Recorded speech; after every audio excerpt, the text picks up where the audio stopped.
Well, hello, everybody. Dan Coccimiglio, along with my special guest, Jeff Young from Fansided or Around the Foghorn. And if you don't know about Around the Foghorn, you need to, because Jeff has been writing for Fansided and Around the Foghorn for 5 years, Jeff? Yeah, it's been about 5 years. Yeah, and Jeff's got some great knowledge of the Giants. Grown up as a Giants fan in the Bay Area. You grew up in the Bay Area, I take it, right, Jeff? Sure did. Just about 20 minutes south of San Francisco. I went to games at Candlestick, which is, it's a badge of honor at this point, right? Yes. I used to actually, my senior year in high school, which was going to date me, but back in the 1980 is when I graduated. So in April, opening day, 1980. I was 18. I was able to actually go to the office, write a note, and say, I'm heading to the stick. And there's nothing that the office could do about it because I was 18. And I drive in my 65 Ford Mustang. And me and my buddy, we'd go to opening day or any other game. Nice. So, yeah, it was a lot of fun at the stick. You could sit where you wanted. Yeah, especially around that time. That was a lean period for the Giants, right? Oh, that was some very lean years. We had one good season. It was in there. It was 1982. Yeah. Before 87, of course, and when Will Clark and Robbie Thompson, but 87, 89. But the leanest years growing up, I was 10 in 1971. They won their first division title, and that in my lifetime, 62, they went to the World Series. I was 1. Yeah. So, but 71, and then from 71 all the way to 87, there was basically the 82 year that we were actually in the pennant race the last week. The rest of the time, it was awful. It was like a 16 years of misery. Yeah. Wow. Yeah. So Jeff, tell us a little bit about what you do over at Around the Foghorn and a little background on you. Yeah. Well, first, thanks for having me on, Dan. That introduction was really cool. I haven't seen that one. I haven't seen anything quite like that yet, but it was pretty cool. It was like very professionally done. But I've been writing at Around the Foghorn for probably 5 or 6 years now. I've been the side expert there for a couple of years. I try to get out articles every day. Just a huge fan of baseball in general. Love writing about the Giants. Love the process of writing. So I've been doing that for a long time, and hopefully I put out some good information here and there. When you put out stuff every day, it's not always going to be A+ material, but hopefully there's some interesting stories in there here and there. So that's kind of what I enjoy doing. I just love baseball season. I love just writing about baseball, and I'm excited for it to start up again. Yeah. So where can fans that aren't familiar with you, where can they go to find you? I'm not too big on social media, but you can find me on Twitter at BaseballJeff1. You can find Around the Foghorn site. It's just aroundthefoghorn.com. And we usually put out some good stuff every day. Great. Yeah. So go to aroundthefoghorn.com.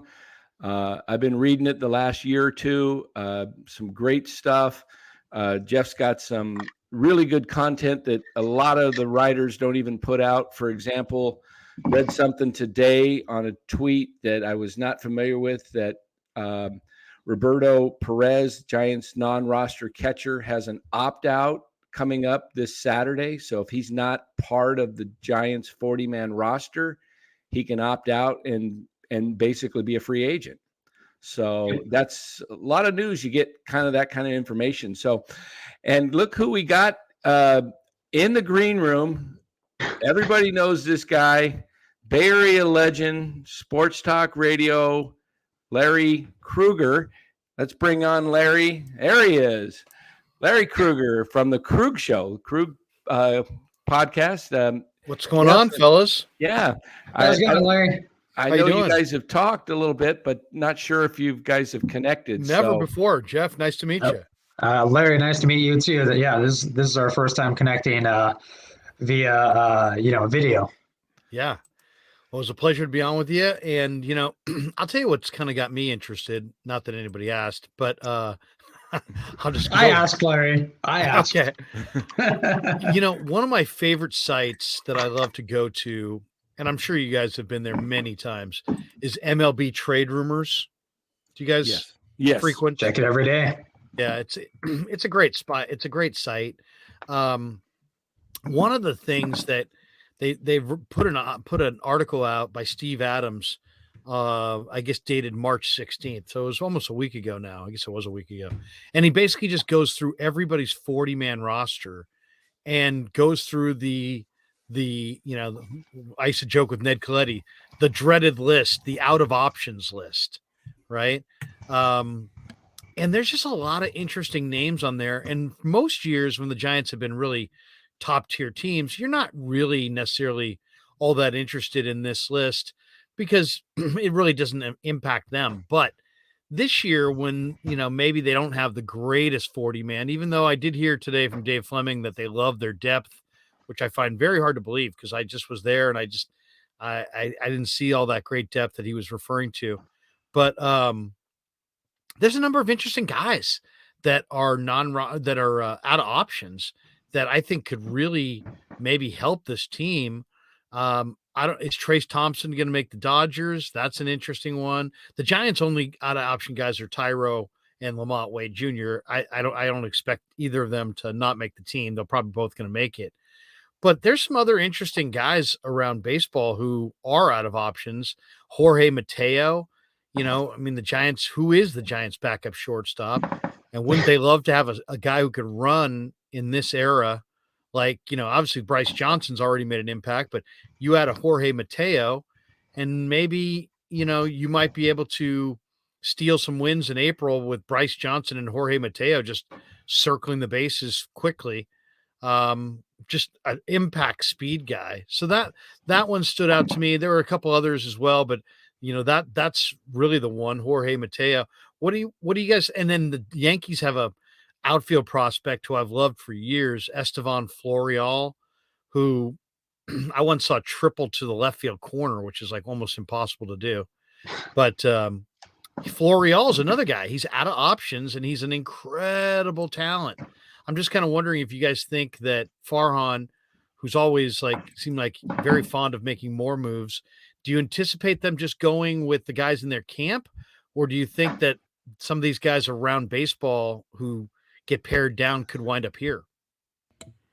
Go ahead, Jeff. What's your thoughts on that? Dan and I were just kind of talking about this earlier today and just a couple of minutes ago. And, if you look at the 40-man roster, there's not going to be a ton of trimming going on because for the most part, everyone's settled. And, what you mentioned, Larry, is that Tyro Estrada and Lamont Wade Jr. don't have any options, but I think they're the only ones who are they're the only people who are candidates for the active roster who don't have options. Everyone else who has optionability are people who are not necessarily on the 26-man roster or the expected 26-man roster. So I think what they can do is, they can 60-day Luke Jackson, Luis Gonzalez, and then maybe even Thomas Zapuki. So that would open up 3 40-man roster spots. They might use a couple of those for a guy like Roberto Perez who's already in camp, but they also might do an early season tryout. And one of the guy you mentioned, Estevan Florio, is, I've seen him play a little bit, good defensive outfielder, hasn't really performed in the majors, but, he's a left-handed bat. The Giants could use another outfielder who hits from the left side. And, if you're looking to give an early season tryout to somebody, it's not going to kill you to give, 10 or 20 at-bats to a guy who was once considered, a top prospect in baseball. I mean, Jorge Mateo would be another good name, but, he's coming off of a very nice season with the Baltimore Orioles. I think he's going to probably make that team. So I'd be surprised if he was an option. Yeah, one thing that's been coming up, it's coming up a little bit in the chat. It's come up a little bit around just, talking to people. Let me pull this one comment up about, I would love to get your thoughts, Jeff, on Yaz, because it's a very measured comment. What's that? I said it's a very measured comment. Yeah, it's an interesting thing because my feeling is he's going to be the opening day center fielder, but he's really struggled in camp. It is spring training, and that's take spring training with a grain of salt. But he's really struggled for really the last 2 years now, hitting for average. Last year, I believe he hit 207. He's not going to face the shift this year, so that should automatically give him 20 to 30 points higher, I would think. But he's hitting right now. He just got his second hit in the spring tonight, but he's hitting 083 in the spring. He's got 2 hits and 21 at bats, something, whatever it is. My thought is maybe give him 35 games, over 100 at bats, and if he's still hitting under the Mendoza line, I mean, at that point, do you look and say, hey, is this a pattern and we got to move on? Or what do you think with Yaz? Yeah, I mean, that's an interesting question because, the Giants don't have a ton of depth in the middle of the field. I mean, whether it be shortstop, second base, I mean, they have some second base depth, but center field in particular. I mean, right now it's on the 40-man roster. Mike Yastrzemski is like the only serviceable center fielder who's healthy and still in camp. So I mean, that's a leg up that he has on a few people. I know Bryce Johnson, it sounds like he's going to make the team, the opening day team. I'm skeptical about what he can offer offensively because, right. We saw it a little bit at the end of last year and he's obviously performing well in spring training this year, but, he's not really driving the ball necessarily. He has zero power. He's a good hitter to have, made it to AAA and the majors. He's obviously, he knows how to play. But his offensive upside is probably much worse than Mike Yastrzemski's. But I don't put a ton of weight into spring training stats, to be honest. I know he's struggling, but it's something to monitor. If 35, 40 games into the season he's struggling, I mean, the Giants are going to have to, possibly make an adjustment there. I mean, maybe that means Austin Slater gets more playing time if he's healthy, but they just don't have a lot of options right now at center field. So it's a question mark without a solution as I see it. Yeah, I mean, Bryce Johnson is a guy that he has no power, but if he could hit 250 and get on base, I mean, he's a real threat to on the base pass. But I mean, like I say, I think you can't jump at this point off Yaz because it is spring training. But, like I said, if you're 35 games into the season and he's showing no signs of breaking out of this, like you said, maybe you need to look at something. They do have some other options because Blake Sable will probably start game 1, I would imagine, in left field. I don't think they'll put him behind the plate game 1. I'm guessing it's Perez or Bart. But I could see him being in left field, Conforto in right, Yaz in center. They'll be facing Garrett Cole. So they'll be using the lefty and pretty heavy. Jock, DH, Wade at first, Craw at short. Question is, do you think that David VR is a lock? There's a guy with options. They like him. I think they want to see him be their everyday third guy. He's batting like Mike Yastrzemski right now. He's like a 50 batting average. Yeah. But it's still spring training. Yeah, and I know he's coming off of a hip flexor, and but I'm just curious because Haniger's likely to start the season on IL. We know Slater is. They have no right-handed hitting outfielders. So I'm thinking, do they make a spot for Steven Piscotty? I asked Gabe that question the other day, actually yesterday. He hit a bases loaded, 2-strike pitch to right field off Noah Syndergaard to drive in 2 runs. I asked him, I said, that type of an at bat, does that improve his chances of making the 26th man roster. And he said, well, not necessarily just that at bat, but he's had a good spring. And he said he likes where Piscotty's at right now. I kind of took that maybe Piscotty's going to make the team, but there's a numbers crunch there when you start looking at Perez and, I'm trying to think who, Bryce Johnson is. Yeah. It may come down to Piscotty versus Bryce Johnson. And I don't know how many lefties they're facing that opening road trip, but, they may just plan it based on those. I mean, you got 6 games with 2 days off in each city. So I think they should personally go with 12 pitchers to open the season, because you got a day off after each the first game. So I don't know why you would carry 13 pitchers when you need more position players. And that's my thinking, but we'll see. It really depends how the schedule lays out in April. I would imagine exactly, what's their breakdown, hitters, pitchers. I hear what you're saying. Personally, I was down there for just a few days, but the thing that I've noticed is that Casey Schmidt is so far and away the most exciting guy in the Giants camp. And I really think that if I were the Giants, this is the right time to go with him out of spring training. Now, I don't think they will, but I think they should. The first question people would ask is, well, why would you do that? Why not? I mean, the Giants have literally nothing to lose. Nobody's picking them to win anything. There's no expectations at all in this club. I don't think it matters if they promote him or don't promote him as far as where they finish in the standings. I think LA, San Diego, and Arizona are probably better than the Giants, and the Giants are probably better in Colorado. So only thing I would think is even debatable is maybe the Giants finish in front of Arizona. But I look at the Giants and I just say, man, they're old and they're not very dynamic, and they're kind of a dry watch, and they're not that dynamic. And the fans would really love a young, high-end position player to kind of invest in. And we've seen this before. I mean, the 85 season was a disaster. 86, Will Clark and Robbie Thompson came in. The team won 83 games. They weren't a whole lot better than 500, which is about where this team could be, if you're optimistic. And, yeah, it was a great year. Why? Because Will Clark bust onto the scene, and he was like the new hope. And that's what Casey Schmidt could represent.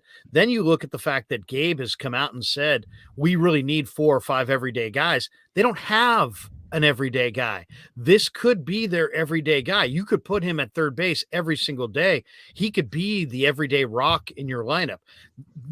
Reason number 3, the Giants are very left-handed. Yaz, Wade, Crawford, Jock, Sable, Conforto, Luis Gonzalez is now hurt, but Casey Schmidt is one of their few real good, dangerous right-handed bats. And then you look down and you say, well, wait a second, how old is this kid? He's 24. I mean, Arizona's going with Corbin Carroll. He's 22. The Dodgers are going with Vargas. He's 23. Juan Soto's a 6-year veteran. He's 24. I mean, heck, I think Colorado might be on the verge of going with Zach Veen. He's only 21. So that's another reason. Then you look at what he's hitting. He's hitting like 440, and he was a 2nd-round pick. It's not like this guy was some 50th round pick. Another reason to go with him, David Villar is his chief competition. He's hitting like $120, and he's got 50 games in the big leagues. And then to me, the other main reason is that this might be your best defensive player. This guy might be not only the best, he might be your best defensive shortstop, not named Crawford, and he might be your only backup real shortstop, and he's easily your best defensive player in the infield. So I don't know. Well, Larry, you're saying something that's actually I'm preaching it, but I really believe that this is the right year for them to say, you know what, let's go with Schmidt. And I like the idea of going with guys at rookies at the start of the year, as opposed to, waiting all the halfway I think through. He's going to be up sometime early in the season. He's going to be up later, but I want to see him up now. Here's what Alex Pavlovich just tweeted an hour ago. On the broadcast, Farhan Zaidi said he thinks Casey Schmidt is talented enough to handle shortstop at the big league level and will play a lot there in AAA to stay prepared. Zaidi said Schmidt looks really close to being ready for big leagues. So I think he's going to be up. Probably wouldn't surprise me if he's up even in April. He's already commanded Double-A. Yeah. Most baseball scouts will tell you that that's really the AAA, the Double-A's, the Eastern League, the Texas League, the Southern League. If you do it in one of those leagues for the full year, most major league scouts are convinced that you're going to be there. The AAA is about fine tuning. It's about a lot of guys on the periphery. I just think let's not ignore the obvious. This guy's peppering right center and left center with line drives. He's a hell of a shortstop. First of all, Dave Fleming made the point today on KMBR. He's totally right. How many guys that you have seen in your lifetime came up and they were third basemen, but they were so good with their hands and their actions and their fielding that you could move them from third base to shortstop? I mean, it's like literally you probably couldn't count that on one hand. I mean, you could count that on one hand. Matt Williams, a couple others, very few. Machado was one, yeah. Yeah, third base to shortstop. And I watched him play at Scottsdale Stadium last Sunday, for 9 innings at shortstop. He's got good actions. He's got good feet. Yeah. He's not going to embarrass himself there. Then you got Crawford, who's an older player. I'm just saying, look, the Giants need some oomph. Their attendance is down. The juice is down. There's not a lot of enthusiasm. This kid could be the rallying point for a lot of their early season enthusiasm, and I don't think he would fall on his face. That's just one person's opinion, but I would like. And if VR was ripping, I'd say go with VR. But he's not ripping. He's hitting 110 or whatever he's hitting. So I don't know. I'd like to see them go with Schmidt, and you can use VR at first or second. I mean, they got a bunch of spots they could use VR if they want to. I know they love VR's power. He's got a ton of it, but Schmidt is the real blue chipper they have. And I don't know. The other teams in this division are going with their young blue chippers. I'd like to see the Giants do the same. Yeah. I think he'll definitely be up. I don't think he starts the season. Like you said, you don't think they'll start him there. I see your point. I think they're going to see what he does at AAA. And, also they're going to have to really monitor Crawford with his knee, whether that thing, flares up. It's obviously not going away. So I think, according to Gabe, it looks like they're going to manage Crawford a lot like they did Posey in 21, where he no back-to-backs as far as, day game after a night game, and probably won't see him play a 3-game series, all 3 games. He's probably going to play 2 out of every 3 games with no, day game after a night game. So I don't know if they move Estrada to short and they play Flores at second. Flores was playing second tonight, or they put VR there, or, they could end up going with, they could bring up Wisely. He's on the roster. They got Diaz that can play second. Now there's a guy that will start the year in Sacramento, and if he starts tearing up Sacramento as he did last year, hitting the long ball, that's a guy that could make his way up onto the roster, especially at second base. I don't think they like him too much at short. No. He doesn't have the arm strength for that. Yeah. Yeah, Wisely's not bad. I'll tell you who's starting to really – I've watched him all camp, and he's having a really good camp. He had a 3-run homer today in the split squad game against the White Sox. Yep. Will Wilson. Yeah, he's looking so far.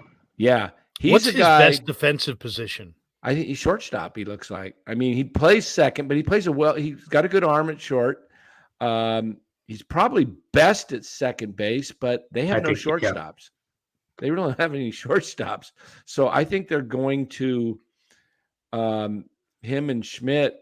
There's a guy that he's not on the 40, but I think what you might see possibly next year is if Schmidt's the opening day in 24 at third base, you could see Will Wilson there. Luciano, they believe, may make it this year at some point, later in the year. but he's definitely ticketed if he stays healthy. The plan is to start him in 24 opening days, but I don't think he's long-term a fit for shortstop. Don't you think it would be to me? It would be nice if they got off to a decent start offensively. That's why. I mean, you got Bryce Johnson hitting 360. You got Casey Schmidt hitting 380 with almost a 400 on base. You got Blake Sable hitting 360, 480 on base. You got Will Wilson hitting 320, 450 on base. I'd like to see a couple of these young all these guys are really all in that same group. They're all kind of knocking on the door right there. It makes sense that they have high averages because they're future big leaguers and they're probably either done it in AAA or in Sable's case, he's kind of been a hitter all the way through.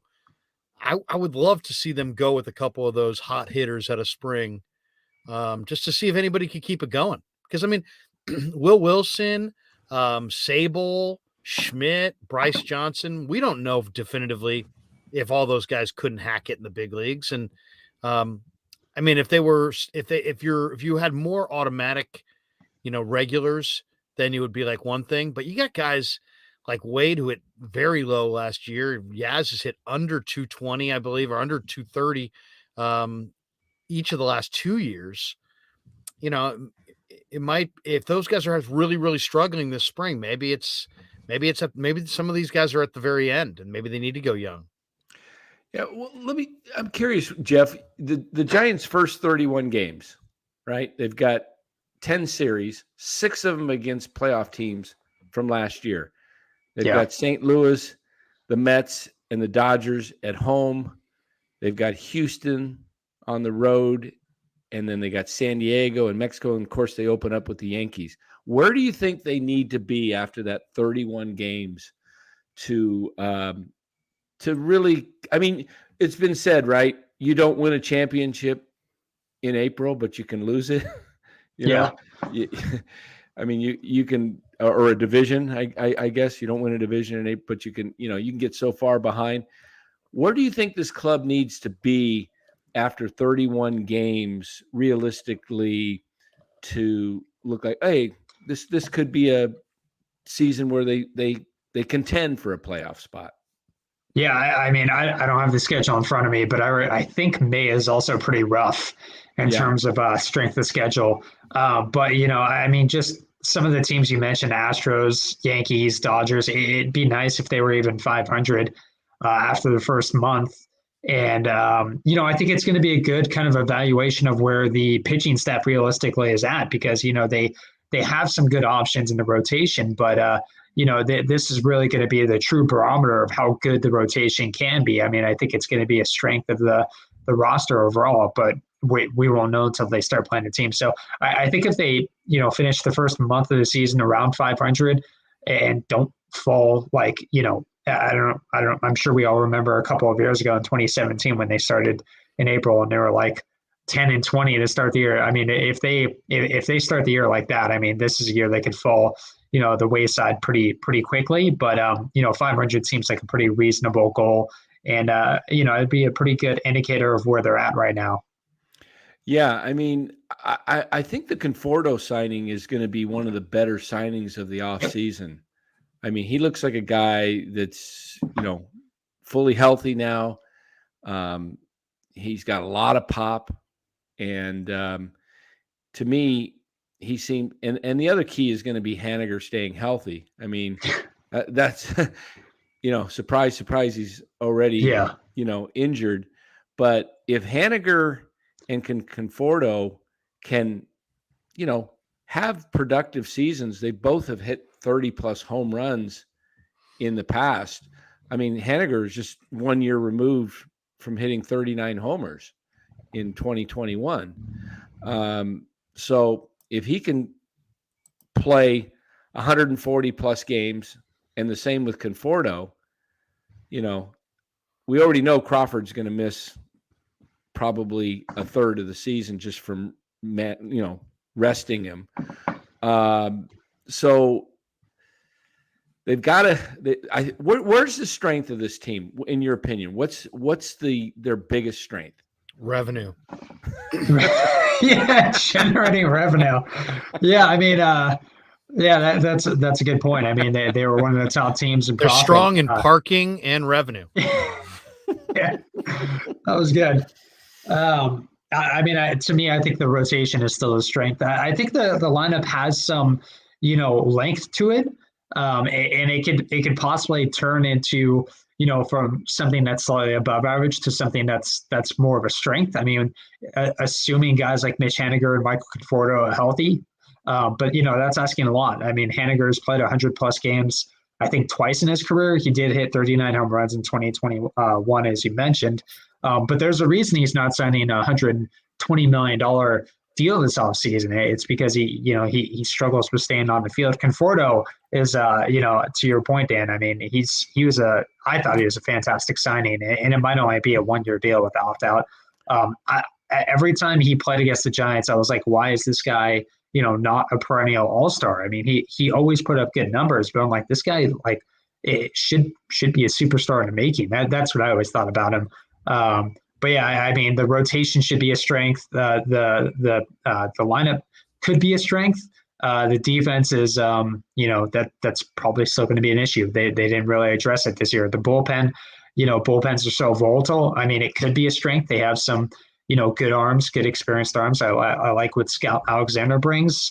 They have a closer in Camilo Duvall, but it's just predicting whether the bullpen is going to be a strength or not is pretty tough. So, I mean, they have the ingredients for it, but is it going to happen? I don't know. One guy that now, granted, the Giants don't have tons of young hitters coming through their system. One guy that kind of caught my eye in spring, and he doesn't have a lot of power, and he plays a power position, which always kind of works against you. But I like what I've seen out of their left-handed hitting first baseman, Logan Wyatt. University of Louisville guy. They took him in the second round, 2019.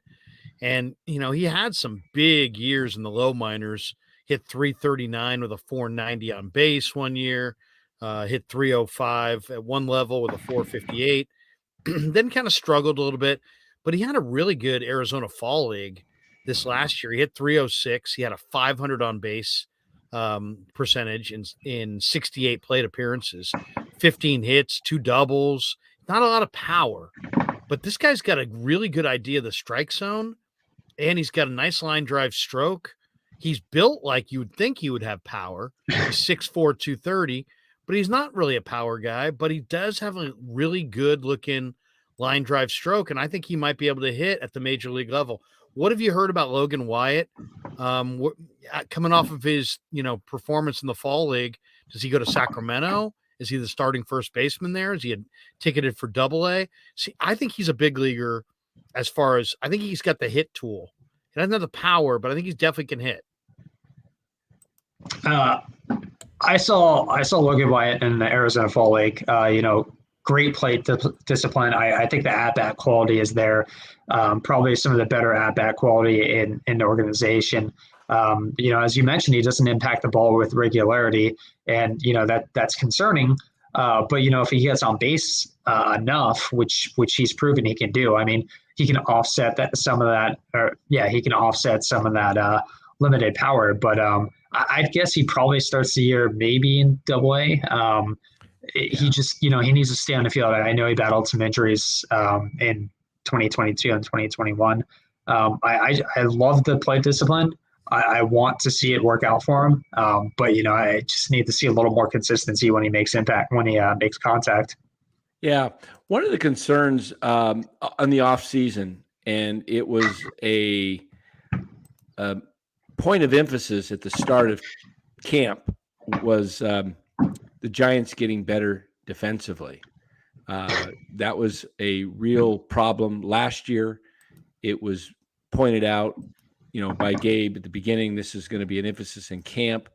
I picked up my dog. I picked up this here. Like a wolf. Yeah, Buster. Stop. Oh, he's watching the TV. The Gonzaga. There's a commerso with a dog on. Gonzaga's come back on UCLA, by the way. Yeah, they were down 13. Hey, Buster, stop. So great dog name. Yeah, this is the statistics for team fielding all 30 MLB teams. Where do you think the Giants are in spring training after close to 25 games or whatever they're at? I mean, they started out kind of rough. There were a couple of games early on, but they've been pretty clean. In one game. Yeah. What's that? It 6 errors in an I don't know if you can see that. The scorekeeper was being generous. I don't know if you can see those 2 red lines there. Yeah, I guess that was good, is it? The top one was the White Sox, today's opponent. And the bottom is the Giants. They are last in team fielding at 965 percentage. You look at the teams up top: Yankees, Astros, Cardinals, Padres. I'm a little concerned about that because they didn't do a lot to improve up the middle. That was where they said they wanted to get better, and they basically ran it back. I mean, Brandon Crawford's, he's a Gold Glove shortstop, but he is 36, and he's dealing with some knee stuff. So if he's not in the lineup, what is the defense going to look like? I don't know if they have an answer. I mean, the Giants general manager, Pete Patilla, said like a month or two ago that he felt comfortable at the shortstop depth, consisting of Thairo Estrada, Brett Wisely, and Isan Diaz. I don't know if I agree with that. But, he's also the general manager for a reason. But we saw last year, Estrada, he has some versatility, but he struggled at second base. Isan Diaz, rated as a below average second baseman and third baseman in the majors in a pretty large sample. And Brett Wisely, he's kind of unproven at this point, and that he's barely played above Double-A. So I mean, if Brandon Crawford gets hurt, like it'll be Thairo Estrada at shortstop, but I think we're all just going to kind of hold our breath, right? Right. I mean, that may be the spot where Farhan's talking about having Casey Schmidt ready. Maybe that's the plan after the first month, is that Schmidt comes up, and becomes kind of the shortstop. Or once again, my mention of Jorge Mateo, maybe you make a trade at the end of spring training. That's a tough call though, because it's, shortstop. It's not just that Crawford's a great defensive player. The entire thing breaks down when he's not out on the field. I mean, to say he's the glue piece defensively. I mean, I've seen better shortstops. I don't know that I've seen teams play as badly without their shortstop as the Giants play without Crawford. He's so vital. He's such a key cog. I mean, and I talked to Wotus in the offseason about Crawford, and he's like, it's not that Crawford can't play shortstop. It's just that he needs more rest than he's needed. And if we could just rest him a little bit more, I think we'd get a better overall production out of him. And you know what? I totally agree with that. You have Thairo. I think if you had one more guy that could play that position, and you could kind of slow Crawford against some of the lefties that he's going to have to face right now. It looks like on paper, I think that could really help him. I think baseball, there's nowhere to hide. Once things start going south on you, the at-bats start rolling, and all of a sudden it's like you're in a free fall. So if they could just back him off a little bit and have some other options, might be able to get him through this year more successfully. There's just kind of being around the team and listening to some of the reporters and talking to some of the people that follow the club closely, broadcasters, different things. There's doesn't seem to be a real high expectation for this team this year. There's more of a hope of maybe if everything goes right, they can compete for one of the wild card spots. But I'd like to ask you guys this, because they've been mixing, patching here, patching there, trying to keep the team afloat. They've signed Haniger. I believe Haniger was signed for 3 years, right? But Conforto has an opt-out. Haniger doesn't have the opt-out, right? After the 'cause he second was year, coming home. After the second year, okay. But Conforto has an opt-out. So the thing about this opt-out, to me, it feels like the only win-win is that if he has a great year and the team has a great year. Because if he has a great year and the team doesn't do that great, he's gone. If he has a poor year, he's probably going to not opt out, and you have him back. He might like the culture, though. I don't think it's a foregone conclusion that if he has a big year, I mean, this is the San Francisco Giants. You just put out a tweet today about the revenue. I joked about it, but I was being serious. That's where they have a lot of revenue.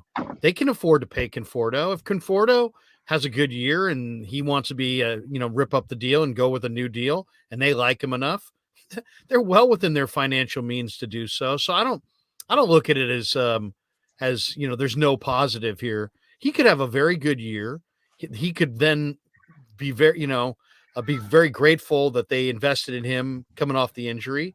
I'm not saying he's going to take less, but I think this is an arrangement that could go beyond this year, even if Conforto has a good year. Yeah, and hopefully, if they're going to do that, they do it early, so that they don't wait till the off season like they did with Rodon. I mean, I was last year.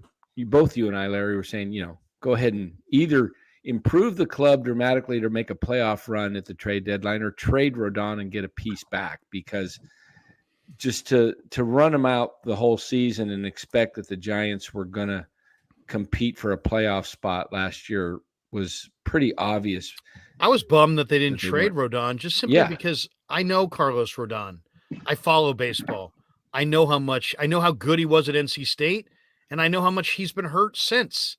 And he was coming off a great year. They had him at the deadline. He was healthy. To me, it's a minor miracle that they got to July at the trade deadline with him in one piece.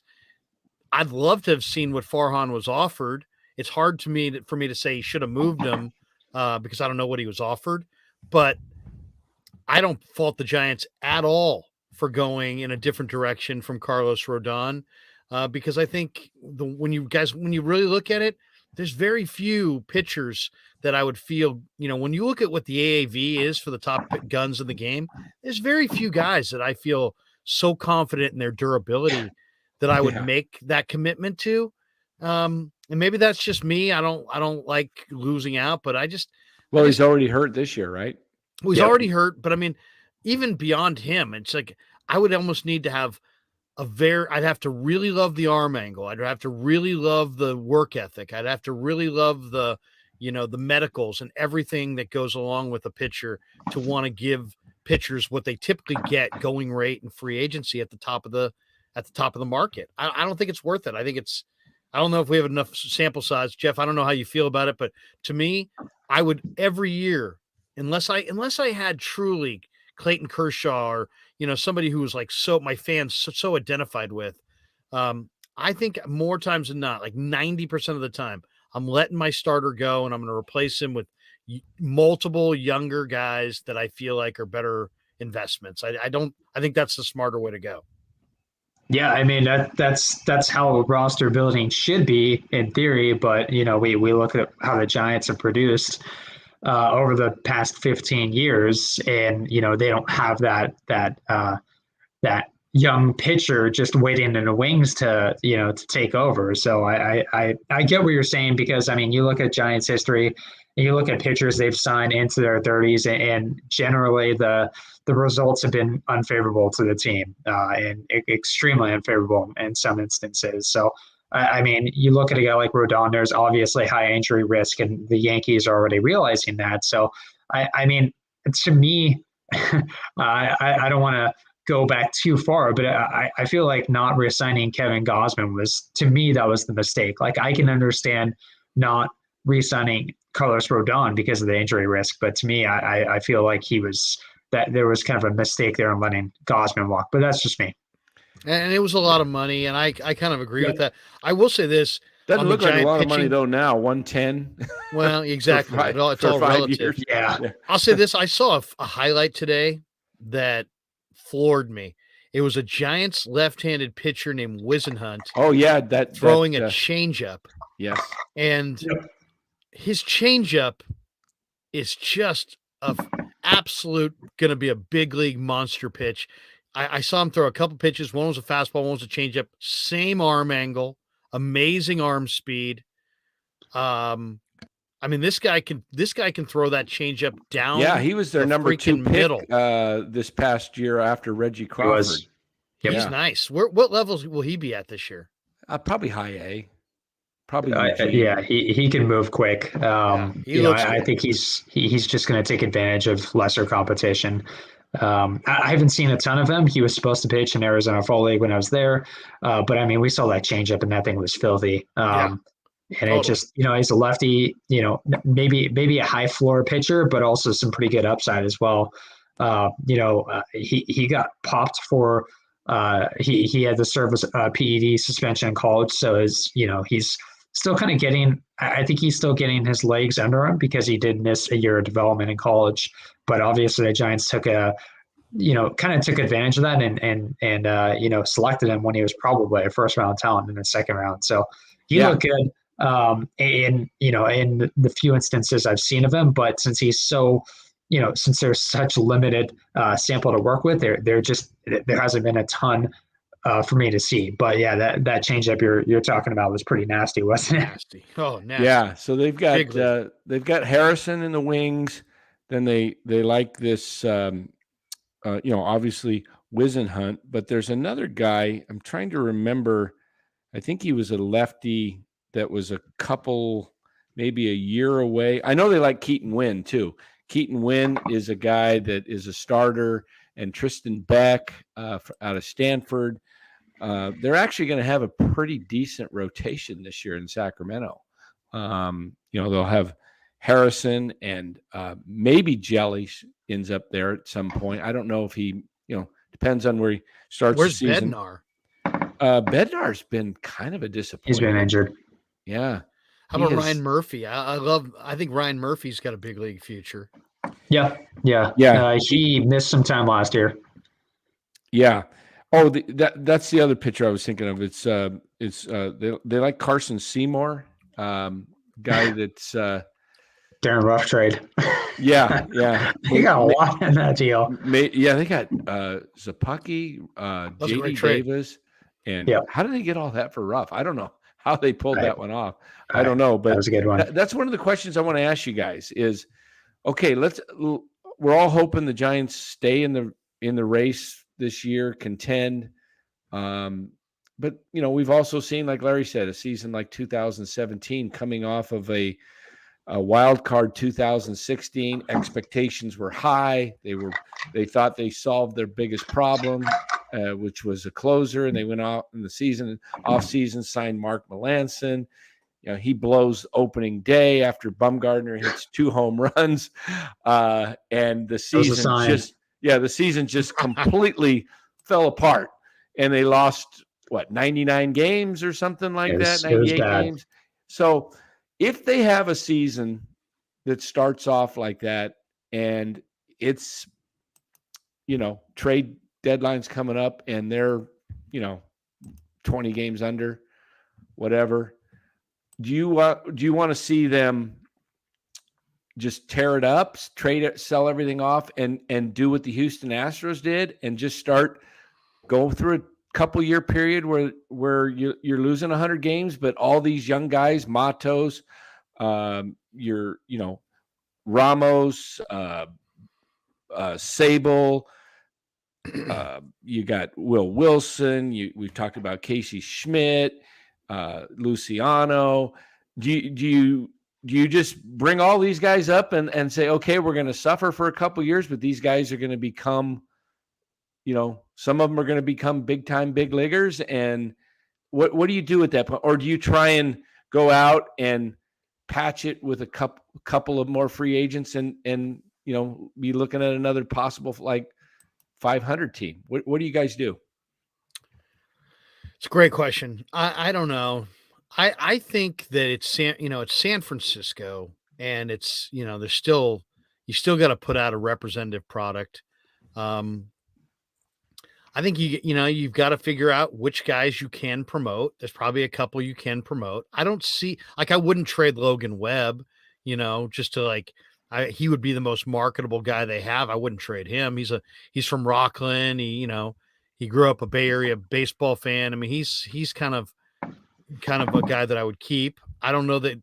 I'm not sure who's going to fetch anything. I mean, Jock Peterson might get you something. Anybody who's swinging it well, whether it be, in the outfield, Conforto, Haniger, Yaz, whomever, Slater, all those guys could be coveted by somebody if they're swinging the bat.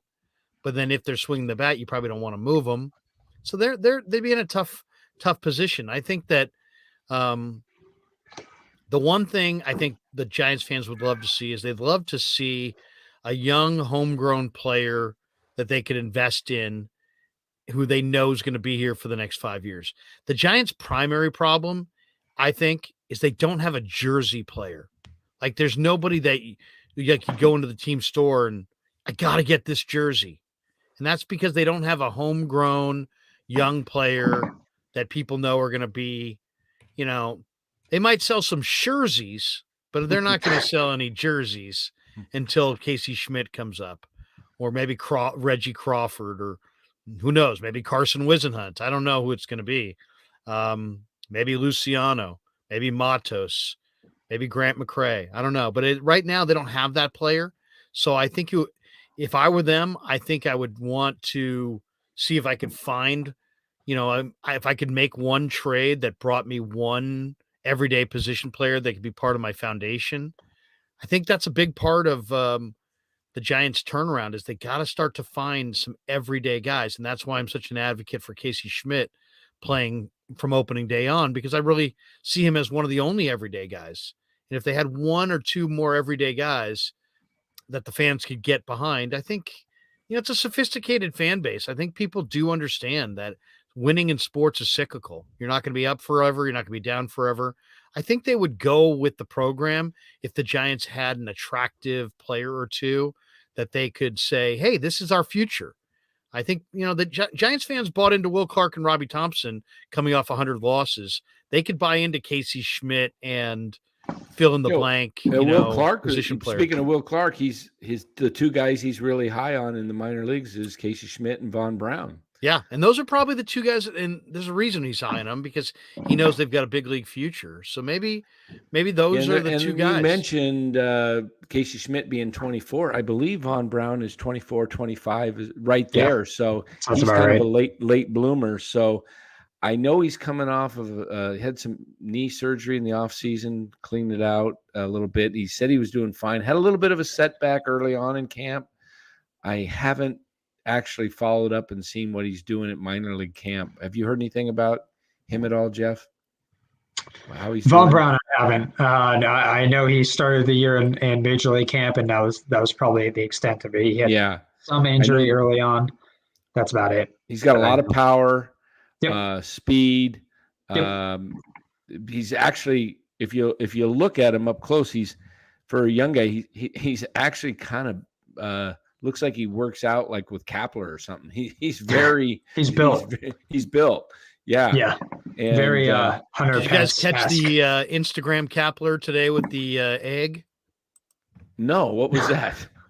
Oh, you guys didn't see that? No. He did this whole Instagram thing that he put out. Where he talked for like 1:40 about how he basically made a egg for lunch. Yeah, it's really good stuff. If you follow him on the IG, you can. He's like, yeah, I felt like some bread and some salt, some pepper. And he's like really deep, and he's talking about how he made an egg sandwich. Interesting.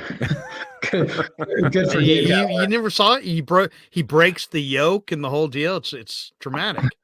Oh wow! It's a hitter, man. Go check it out on the IG. You guys, come on, you guys got to get up on the IG. I was just checking something out. This Gonzaga UCLA game could come down to the wire. I saw Gonzaga was up by on the money line. They were up by 9. Now they're only up by 2 with 25 seconds left. I don't know what happened. They were down by 10 or something early. Yeah, then they were up 72 to 63, and now it's 75-73. So with 25 seconds left, who's got the ball? Gonzaga's got the ball. Yeah, it must, because UCLA must have hit a 3 or something. But so what's your predictions? I'd like to hear your 6 teams in the National League and your 6 teams in the American League. Who's going to make the playoffs?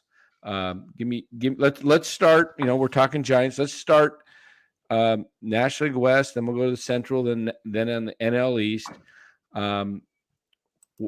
Let's start with you, Jeff. What do you think? How the West looks? How then the Central, then the East, and who are the wild card teams? I'm writing this down. Yeah, I mean, oh, great. We'll be able to check up on it. I don't think the top 6 has changed compared to last year. I mean, you look at all those teams; they're still on an upward trajectory for the most part. The Dodgers aren't going to win 111 games this year. Wouldn't surprise me if the Padres ended up taking them over in first place, but in NL West. But I still, obviously, the Dodgers and Padres are 1 and 2 in the NL West. Cardinals, to me, are the top team in the NL Central. And then the Mets, Phillies, and Braves are the top 3 teams in the NL East. I think the Brewers and the Giants are probably kind of on outside, maybe throwing the Diamondbacks as well, kind of on outside looking in right now. That's kind of how I see it. So, I mean, for the Giants to even make it to the playoffs, I think that a lot of things have to go well for the team itself. And then I think a team like the Phillies have to kind of fall flats. So yes. I think a lot has to go right for them. That's pretty much how I see it too. Yeah. Giants in that 7 to 9 range. Maybe you throw the Cubs possibly in that field of, anything can happen. But I kind of bunched the Giants, Brewers, Diamondbacks, and Cubs in that 7 to 10 bracket. And it does seem like a pretty clear 6. Mets kind of had some tough news with losing Edwin Diaz, and then it looked like Brandon Nemo had an awful looking injury. It thought it was his knee or something when he slid. And I thought, oh no. But thankfully it's only an ankle. I guess it's going to just be okay in a couple weeks or so. So, yep.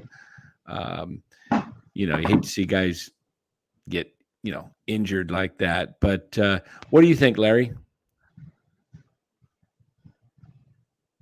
You're muted there. You got you're muted on your mic there, I think. There's always one surprise. There we go. Yeah, there's always a surprise, right? Or not always. It seems like there's often a surprise. Things don't always go according to plan. I'm going to say Dodgers, Cardinals, Mets are the division winners. And then I'll take Braves, Phillies, and Brewers to be the wild cards. And Braves, I think Padres. Phillies. Did you say Braves and Phillies? Braves, Phillies. I think Mets, Cardinals, Dodgers win the divisions. Braves, Phillies, Brewers, I think, go to the playoffs as well. So you think San Diego? I think the Padres are going to fall on their face. Really? I think that's the team that just from, it's funny. We had Chris Townsend on the other day. He started talking about how Padres are so unhappy. And then I called down to my buddy in San Diego, and he's like, yeah, the Padres, he thinks, are kind of a little bit of a house of cards because there are so many different agendas, and there's so many guys who are unhappy where they're playing. And so I think the Padres, I think the Padres are the kind of team that if you have no pressure, no expectations, everything's right with the world. They can kind of draft off of the leaders and be competitive. But they're not a comfortable team as the favorite. And a lot of people are making them the favorite. I think they're going to fall on their face. I'm going to say Padres lose out. So I'm going to go Mets, Cardinals, Dodgers, Atlanta, Philly, Milwaukee. And I do like the Cubs, but I think Milwaukee is better. And Padres, Giants on the outside looking in. All right. So how about Larry, Arizona?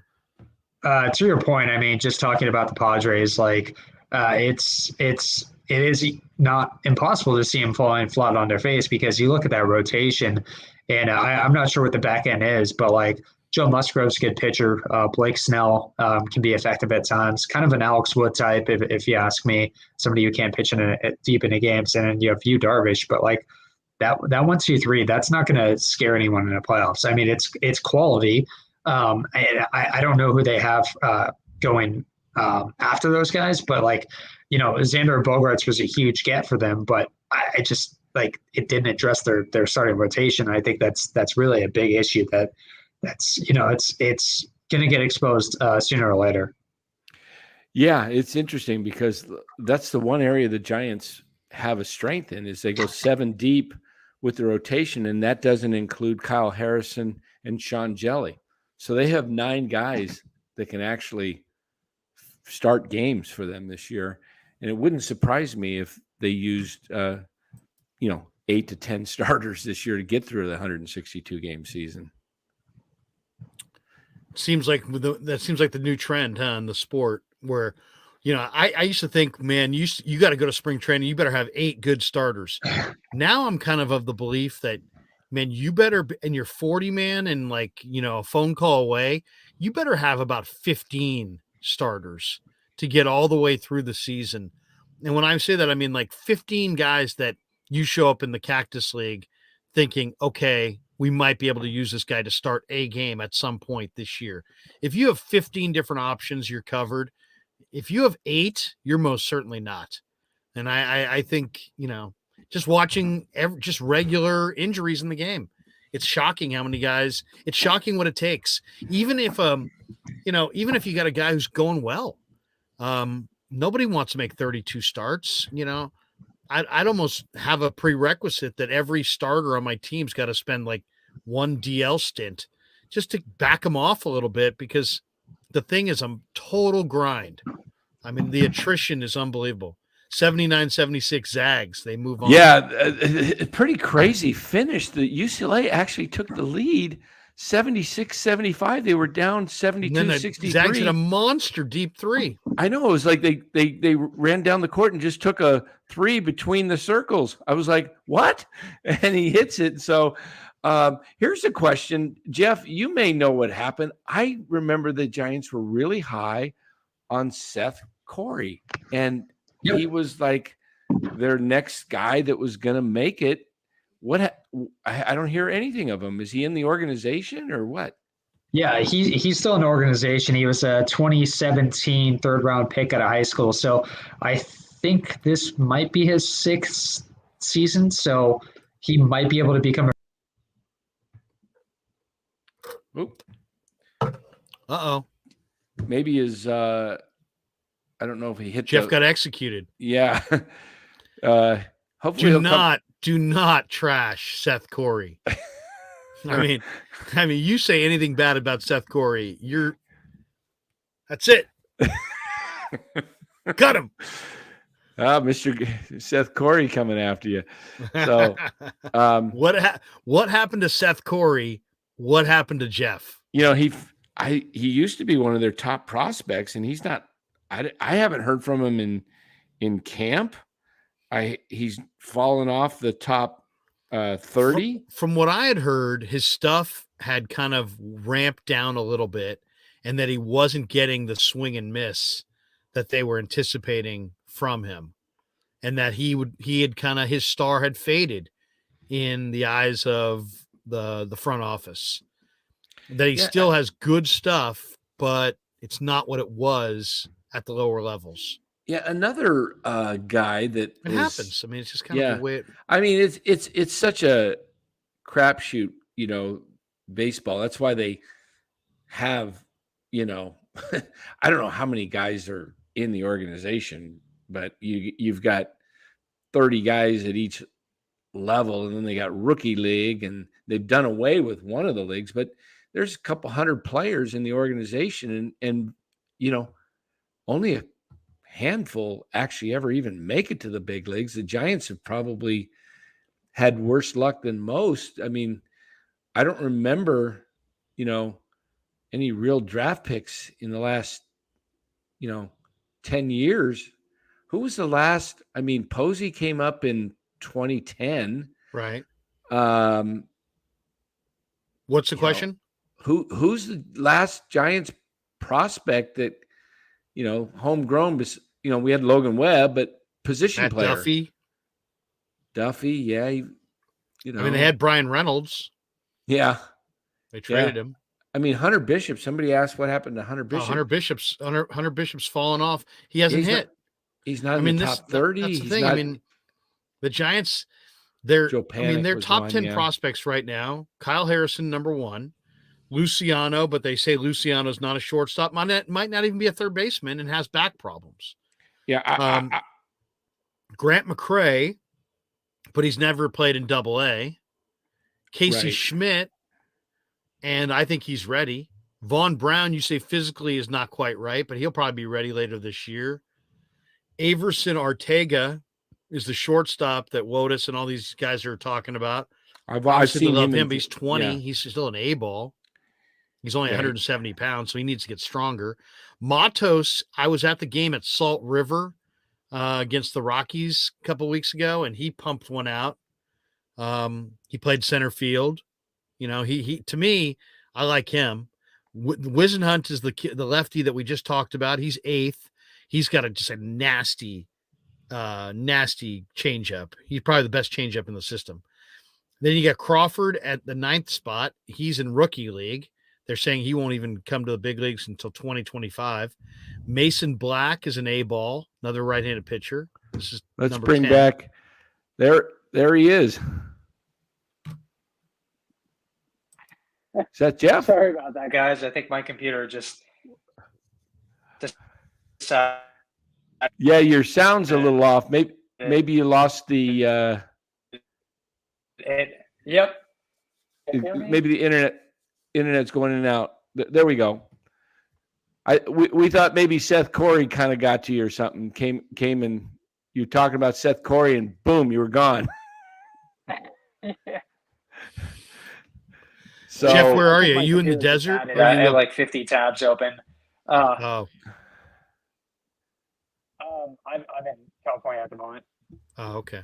So, yeah, we were just talking about the top 30 prospects. What's the prospects list is such a it moves rapidly. Hunter Bishop's fallen off completely. He was top 5 prospect 2 years ago, and now he's not even in their top 30. Don't know if he's going to make a comeback or not. He's been hurt most of his career since he's been with the Giants. I think he might even be dealing with another injury right now, is what I heard. Have you heard anything on that? I haven't, but that's something he's dealt with his entire career. I think even before he was drafted by the Giants, he had shoulder surgery. And, it's pretty noticeable when you watch him throw because he just doesn't have a ton of arm strength behind it. So hopefully he can stay on the field. He showed pretty good power and a pretty good eye at the plate. But, for him, kind of like Seth Corey, it's just a matter of staying on the field at this point. And if he's injured again, that's just another injury in a long line. One thing that's kind of, been frustrating is Giants had a good run there in the late aughts, in the first round. Lincecum, Bumgarner, Posey, Zach Wheeler. Those were all guys taken in the top 10 between 2006 and 2009. Since that point, they have just swung and missed mightily in the first round. Elliot Ramos in 2017, Hunter Bishop in 2019. They haven't done anything in the minors offensively. Joey Bart in 2018. He was the second pick in the draft.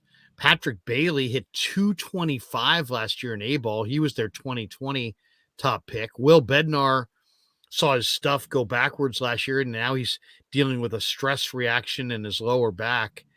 They just have had so many of their high picks just kind of derailed recently. And, I know Farhan and, his whole new staff of guys would love to kind of show that they're developing young players in the minor leagues, and maybe they are, but thus far we have not really seen it. The Giants did have a 107-win season, but that was really because of Crawford and Belt and Longoria and all these guys that Sabian had kind of put together that all had kind of career years at the same time. We're still kind of waiting, even though they had the 107 win season. We're still kind of waiting on Farhan and Gabe to kind of, I don't know, give us their big contribution, at least from Farhan's perspective, guys that he drafted, developed, promoted to the big leagues, and saw lead them to a playoff season. We haven't seen that yet, and they're going on their 5th year. Yeah, this is year 5. This is year 5. So, Jeff, you do a lot of daily writing. Is that your full-time job? Where you deal with with Fansided and around the Foghorn? No, my full-time job is accounting. For me, this is just a hobby. Oh, okay. But is it a future goal to maybe become maybe a beat writer for a team? Or No, for me, it's just a hobby. Accounting pays the bills. Writing is just something I enjoy doing on the side. Oh, okay. Yeah. No, I mean, you come up with some really good stuff, and being a Giants fan, I know growing up there by the city, just being able to write on the team, but it is something that is needed. We look at the 49ers, okay, the content creators with the 49ers. Larry was just involved in a poll, like a March Madness poll. There was actually enough people in the poll. 60, was it 64, Larry, that were in it? I'm not sure how many were in it, but it was a very large bracket. Yeah, so there's a huge bracket of, I don't even know if you could fill up one region for the Giants. If you had, I don't know if there's more than 15 people covering the Giants. You have the beat writers. Space. Yeah, you got the beat writers for, I saw that. you got Weback and the Mercury, and you got John Shea and Susan Slusser for the Chronicle, Pavlovich for NBC Sports Bay Area, Maria Gerardo does, and then there's Ben Kasper for Locked On, and yourself, Larry. I don't know anybody else. I mean, there's not, guy named Eric does a good job has a channel called Hum Baby Baseball, but there's not many people covering the Giants. And that's I would think that's a concern for the club that, the Giants have become, really kind of an afterthought in the Bay Area sports. And it's, I grew up a diehard Giants fan. I know you did and Larry did. And to see what's kind of happening right now. And, next year, Shohei Ohtani is going to be the prize of all free agents of any sport. He's going to get a minimum of $50 million a year starting off. So do the Giants, can they even go? I mean, they have the money. Obviously, we saw today that they're the second highest team in, profit in baseball. They're the 5th highest team in value at $3.7 billion. They have the resources, but will they be a player if Ohtani does hit free agency? What would you pay a guy like Ohtani to bring him into the Giants? And if he was even interested in coming to the team, which to me, it sounds like for him to have any interest, they're going to have a very competitive season this year. I don't know if you were able to hear me, Jeff, or if your internet issues were. Is he frozen, Larry? Or no, Jeff, can you hear us? Jeff, can you hear us? I think it's okay. I don't know if you were able to hear that about Ohtani and going in and out right now. Yeah, I mean, yeah, I can hear you. Okay, it's tough when the internet does that. Yeah, it's kind of at its mercy. Do the Giants, if Ohtani becomes a free agent, do they have a shot, and what would it take? I saw Bonte put out the other day on Twitter that he'd start at $75 million a year.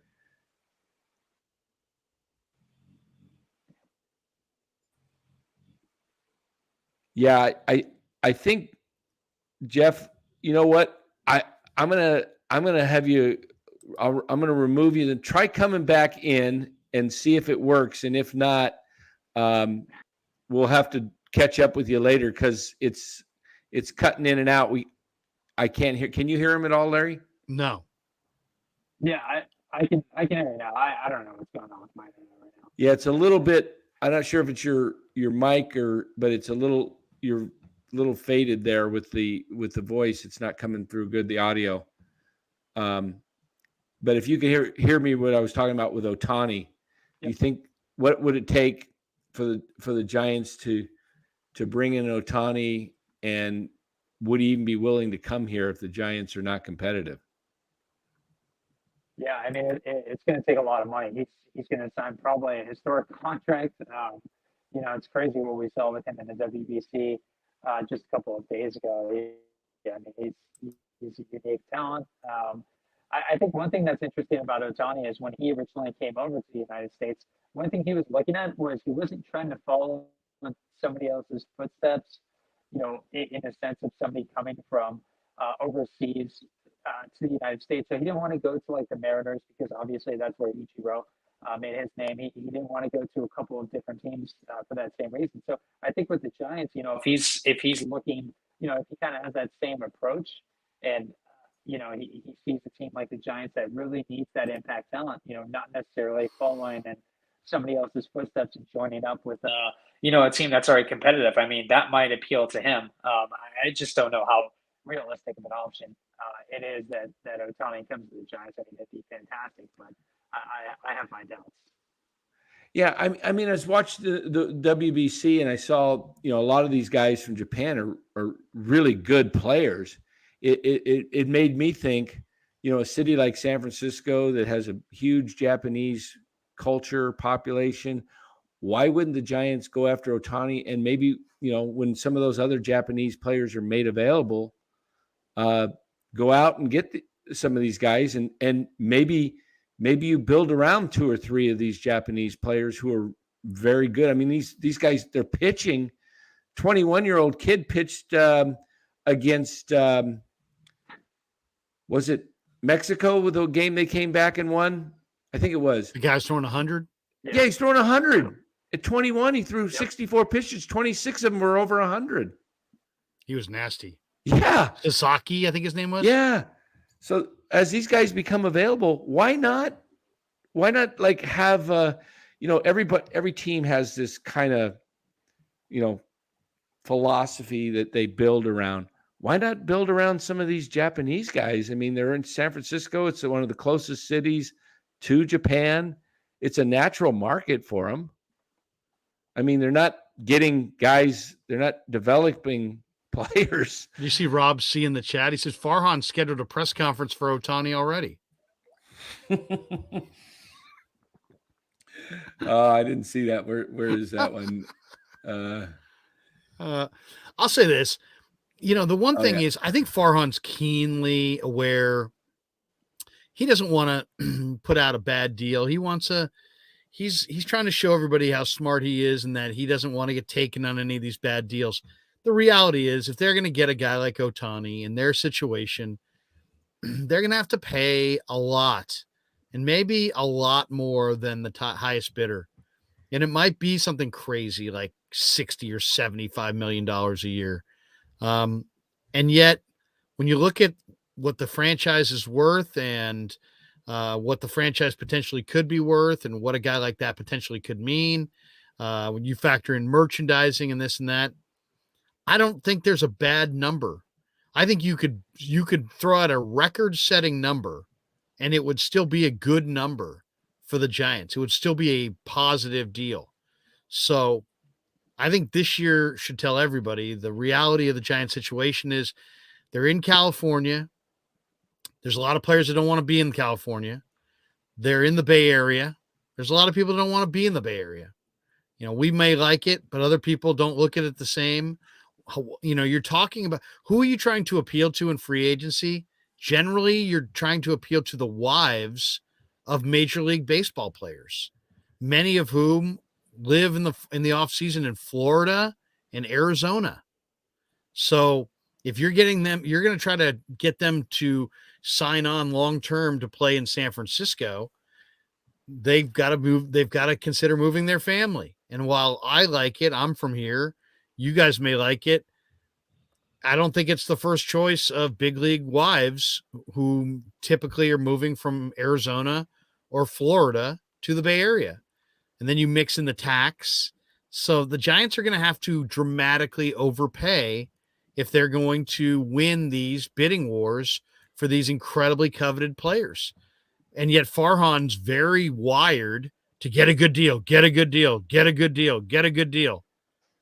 If you're going to get Ohtani, I'm going to tell you right now, it ain't going to be a good deal. So if you're set on get a good deal, get a good deal, get a good deal, you might as well be set on go sign somebody else because you're not getting a good deal with Shohei Ohtani in free agency. So I just think I think the Giants need to kind of come to the grips of the reality, which is they're not the first choice. They're not the second choice. They might not even be a top 5 choice. So how are you going to overcome that? Danny just tweeted it, and I retweeted it. The Giants have a ton of revenue. Use it on Ohtani. And the thing about it, too, if you get a draw, it's all about putting butts in the seats. You put butts in the seats, people feel good. It's a party. It's a place to be. Oracle Park is a really nice ballpark. They got to make it a destination. Petco right now in San Diego, wherever you want to call that stadium now, that's a destination right now. The Giants are not a destination, so they're going to have to, they're not going to get an Ohtani or any premier guy by just being slightly better than everybody else and in a deal that's totally reasonable and palatable. And no, it's not going to be reasonable. It's not going to be palatable. It's going to be ugly and, huge and cumbersome and maybe in Farhan's mind wrong, but that's what it's going to take. So they got to just make a decision. Do they want to swim in these waters or do they want, if they're not going to swim in these waters, that's fine too. But then guess what? You better get your farm system dialed up way, way, way faster, way better than what you have it right now. So I don't care where you spend the money. You want to spend the money for Ohtani? Do it. You want to spend the money for premier scouts so that you develop a top tier farm system? Fine, do that. But do one or the other. Do one or the other. Either compete for the top free agents or compete for the top amateur talent. But do not go forward any longer and just basically fail to compete for the top players on all levels. Because if you fail to compete for the top players on all levels, guess what? You never wind up with the top players. And you know how hard it is to win the World Series when you never have the top players? It's nearly impossible. So save up your money, get the top international players. Save up your money, get the top free agent players. Save up your money, get the best scouts. Start drafting better. You can't go 4 or 5 years and have swings and misses in the first round. The Giants have done that under Farhan. This was supposed to be the area where they were going to be much better than Evans, much better than Sabian. We're going to come in and we're going to build up the farm system. Yeah, we got to see it.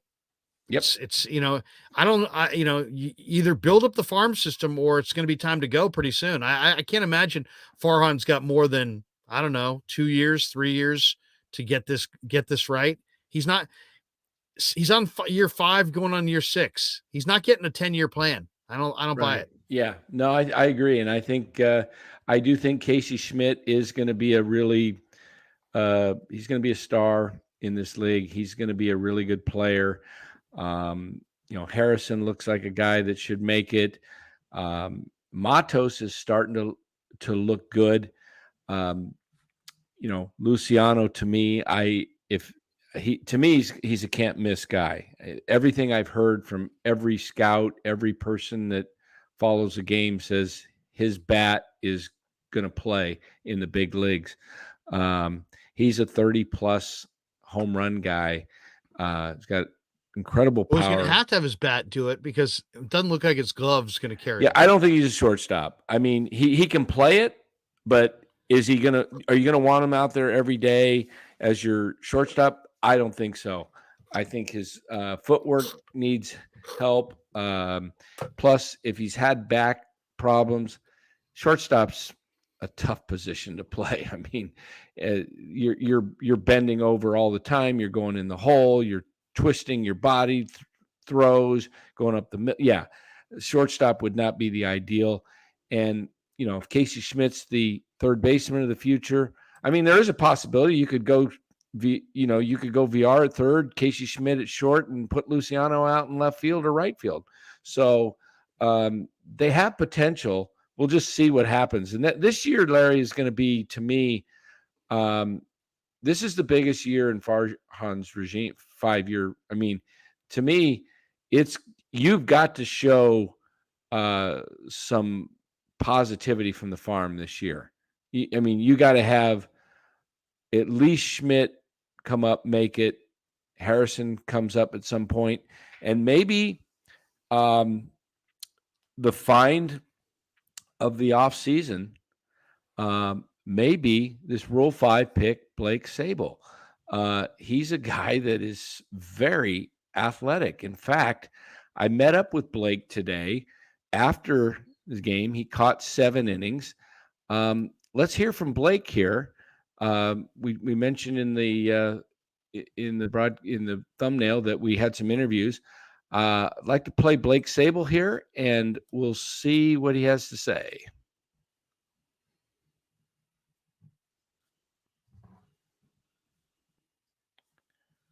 I'm not sure. Did that not come on? He seems kind of. Yeah, he doesn't have a lot to say. I don't know what's going on. I must have messed. Somehow, I don't know exactly. I have it on my computer, downloaded it, and I thought shared screen. Is that what I have to do? I think maybe so. I have to I don't share know, screen. But I usually have it put in the chat, and then I just click it from the chat. But usually you got to share screen. Do you have to put it in the chat? You don't have to put it in the chat, but that's what I was going to do. Let's see here. Let's see if I can. You know what? While I'm going to get to Blake Sable, I can put in. We could hear from Brandon Crawford from a group interview just a couple days ago when he played his first game back, which was today's Thursday. I think this was from Tuesday. So we'll play Brandon Crawford while I work on Blake Sable. Okay. How is everything feeling after it's been about 13 days since you've been in a game? Yeah, it felt good. Defensively, you've said is where kind of the knee has given you most of whether any you feel it. I mean, no, it was pretty good. And got a couple pretty good tests, I feel like, on it. The first ball I got, there was a little change of direction when it ricocheted off Stripling, so it felt good on that. And then the pop up in shallow center, didn't get to it, but it was still a good test and it felt fun. Plays and put together some pretty solid at bats. Yeah, felt good. I mean, I was able to work on some things while being off because it hasn't affected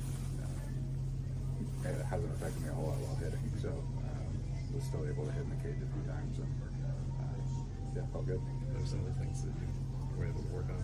Simplifying other things. You know how many more games you'll get in before spring ends? I think if it all feels good, I'm supposed to play tomorrow. And then Saturday, we'll see from there probably for the exhibition game. Kind of get the back-to-back in. It's important to see how it feels after that. Just trying to get at bats in a small amount of time, more so than the back-to-back, I think, at this point, because I think tomorrow I'm going to DH, so just get more at bats without having to be in the field. Do you kind of have a sense of how much maintenance that knee's going to require during the season? It's going to be hard to tell. There are days where it's probably going to feel good, and there are days where it's whatever. So. Do you feel like the week off was effective in getting it back to where it needs to be? Yeah, I mean, I think we worked on some things to hopefully correct it a little bit, and hopefully kind of build off of that. Could you tell if the cortisone had much of an impact? Yeah, cortisone usually you can tell pretty quick that it's working. What's it like to have Romo back in the clubhouse? It's been good. I mean, just to see a familiar face that I've spent a lot of time with in here is great. Did you see some of the little tweaks with the rules changes today, particularly with the shift and it's not an automatic review at all the spots, just a spot wherever the play is made. Not automatically, but it can be challenged. I didn't see that. Because you're one of the Did that guys. happen? Yeah, It's like if your heels are on the grass, the offensive team can only challenge it if you were the one who made the play. Yeah.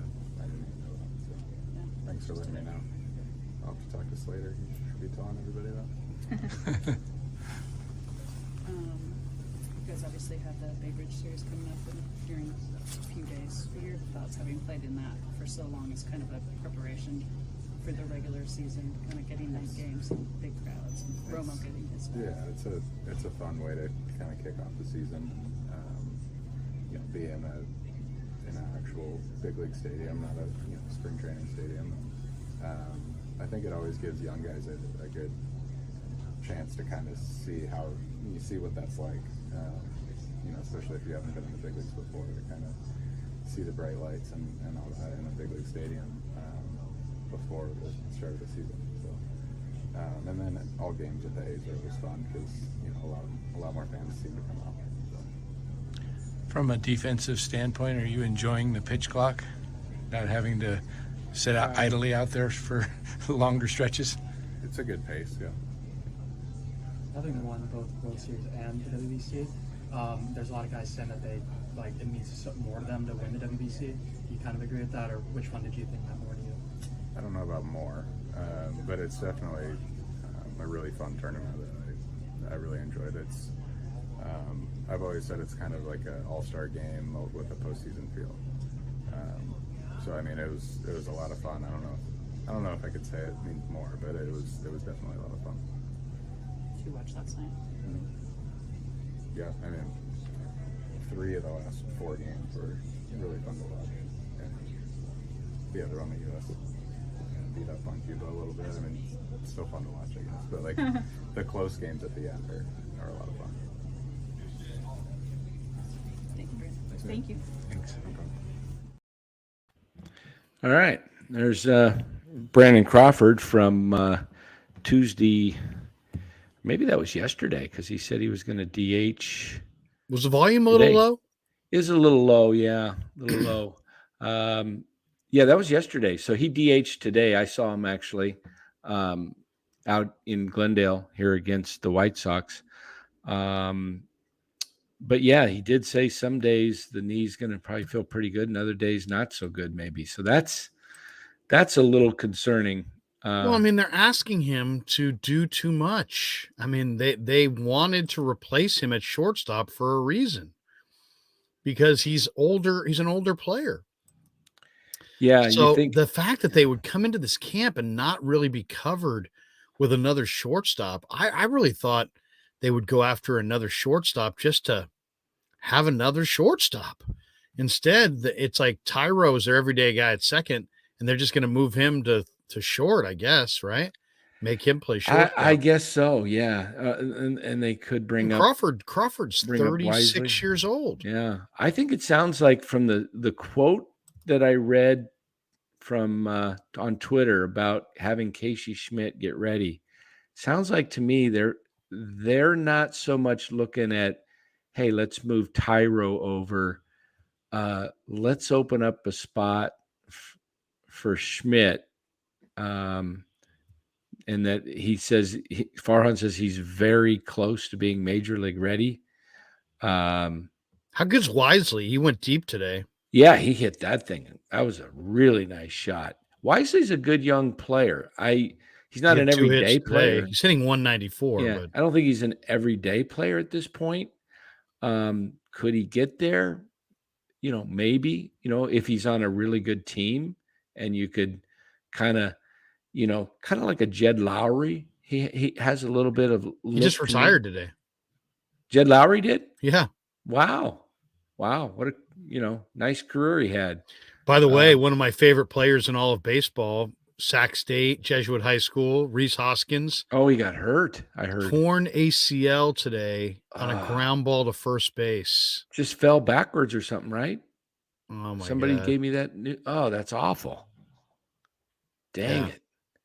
I mean, that kind of goes along with what Jeff was saying is, everything's got to go right for the Giants, and maybe somebody like the Phillies falters. I mean, there's the first kind of crack, and then you also have Bryce Harper, who's out until mid-season, right? Didn't he have Tommy John? Yeah. So they're down the first It's half even of the hard to season. even see where he did. It was a ground ball in the Tigers-Phillies game. He was at first base. He was in the outfield. He kind of went to the outfield, and his left knee must have buckled on him. He grabbed his left knee. Yeah. And they're saying torn ACL. Going to be out, obviously, for the whole year, probably. He's a free agent at the end of the year. Oh, that's too bad. What a rough blow. And this is the Phillies. Andrew Painter, their top prospects, done for the next couple of weeks with a sprained elbow ligament in his right elbow. Bryce Harper, they're saying, isn't expected back until the All-Star break. He had Tommy John surgery in November. So, wow. That's the kind of thing that the Giants are gonna need to have happen to these, one of these top 6 teams that, things just kind of go wrong for a team like that and they struggle. And if there's 2 teams that maybe struggle, that's how, and the Giants kind of have to have like a 21, not that they're going to win 107 games, but the Giants need to spend a little money here. Yeah. Whatever advantage they can. What do they have that other teams don't have? Money. The Giants are, according to Forbes, and it came out today, and Danny, you tweeted this, the Yankees top the list by Forbes as baseball's most valuable franchise. The Yankees are worth $7.1 billion, and it's an 18% increase from last year, which is just an incredible increase. Wow. Following the Yankees, you got the Dodgers at $4.8 billion, but they're up 18% from last year. The Red Sox are at $4.5 billion. They're up 15% from last year. The Cubs are at $4.1 billion, up 8%. The Giants are at $3.7 billion, up 6%. So, I mean, the Giants had one of the most disappointing years in baseball. They went from 107 wins to a 500 team, and they needed to get hot at the end to finish 500. And yet their team is worth $3.7 billion. Wow. That's unreal. That is unreal. Next time you have some media person telling you why the Giants can't spend for a particular player because, hey, you always want them to spend money. Why are you apologizing and allowing a team that is worth $3.7 billion that went up 6% in a year where they played horribly? To that, what do they pay for the team? $400 million? Yeah, something like that. Yeah, they're just, and now they got Mission million. Rock that is just going to be a cash cow for them for the next, 30. Well, not only that, you years. saw the thing. What it said? The Giants made $7 million or something like that. 74, I thought, or 74 million. Yeah, they made $74 million. So they have, let's say they have roughly 30 owners. Their owners each, if they all had individual shares, got checks for, $2 million plus of profit on just owning the team for 1 year after a nightmarish year. So this idea that, if you look at the Giants and you say, why aren't they spending more? And why aren't what's this weird vibe around the Giants and the A's where they're not really competitive, but they don't seem all that bothered by it. There's not a lot of urgency. Everybody seems kind of like, well, we could get this guy, but why would we and should we? And this, they just don't seem real eager to spend any money. Yeah, they made $74.9 million. 70, really 75. And what's amazing is the A's, John Fisher, never spends a dime on the team, and we know why, because it's all about the profits. And it makes me wonder, Larry, what the ownership's real goal was in bringing Farhan in, because he came really from the background of the A's, who don't spend money but make money. The Giants bring in Farhan, and he brings in, for the first 4 years, an endless parade of people we've never heard of. And yet the ownership seemed happy and content, even though they only had one good season since 2016. So yeah, I mean, it's a hard thing to figure at this point. They're in a weird cycle where their farm system's not really ready to produce. They've got a lot of fans, but they don't seem like real eager to spend any real money. They went after Correa, didn't get him. Went after Judge, didn't get him. And then they pivoted to cheaper options. And it just seems weird. It just seems very bizarre. Like if they had, and then like, what kind of message are you sending your fans by doing this whole Sergio Romo return thing? Yeah. I mean, Sergio Romo was a nice reliever on teams that won 3 titles, but you're going to bring him in and make a big song and dance to try to get a couple more people at the Bay Bridge series. Yeah. I mean, it just seems really like, what? Really?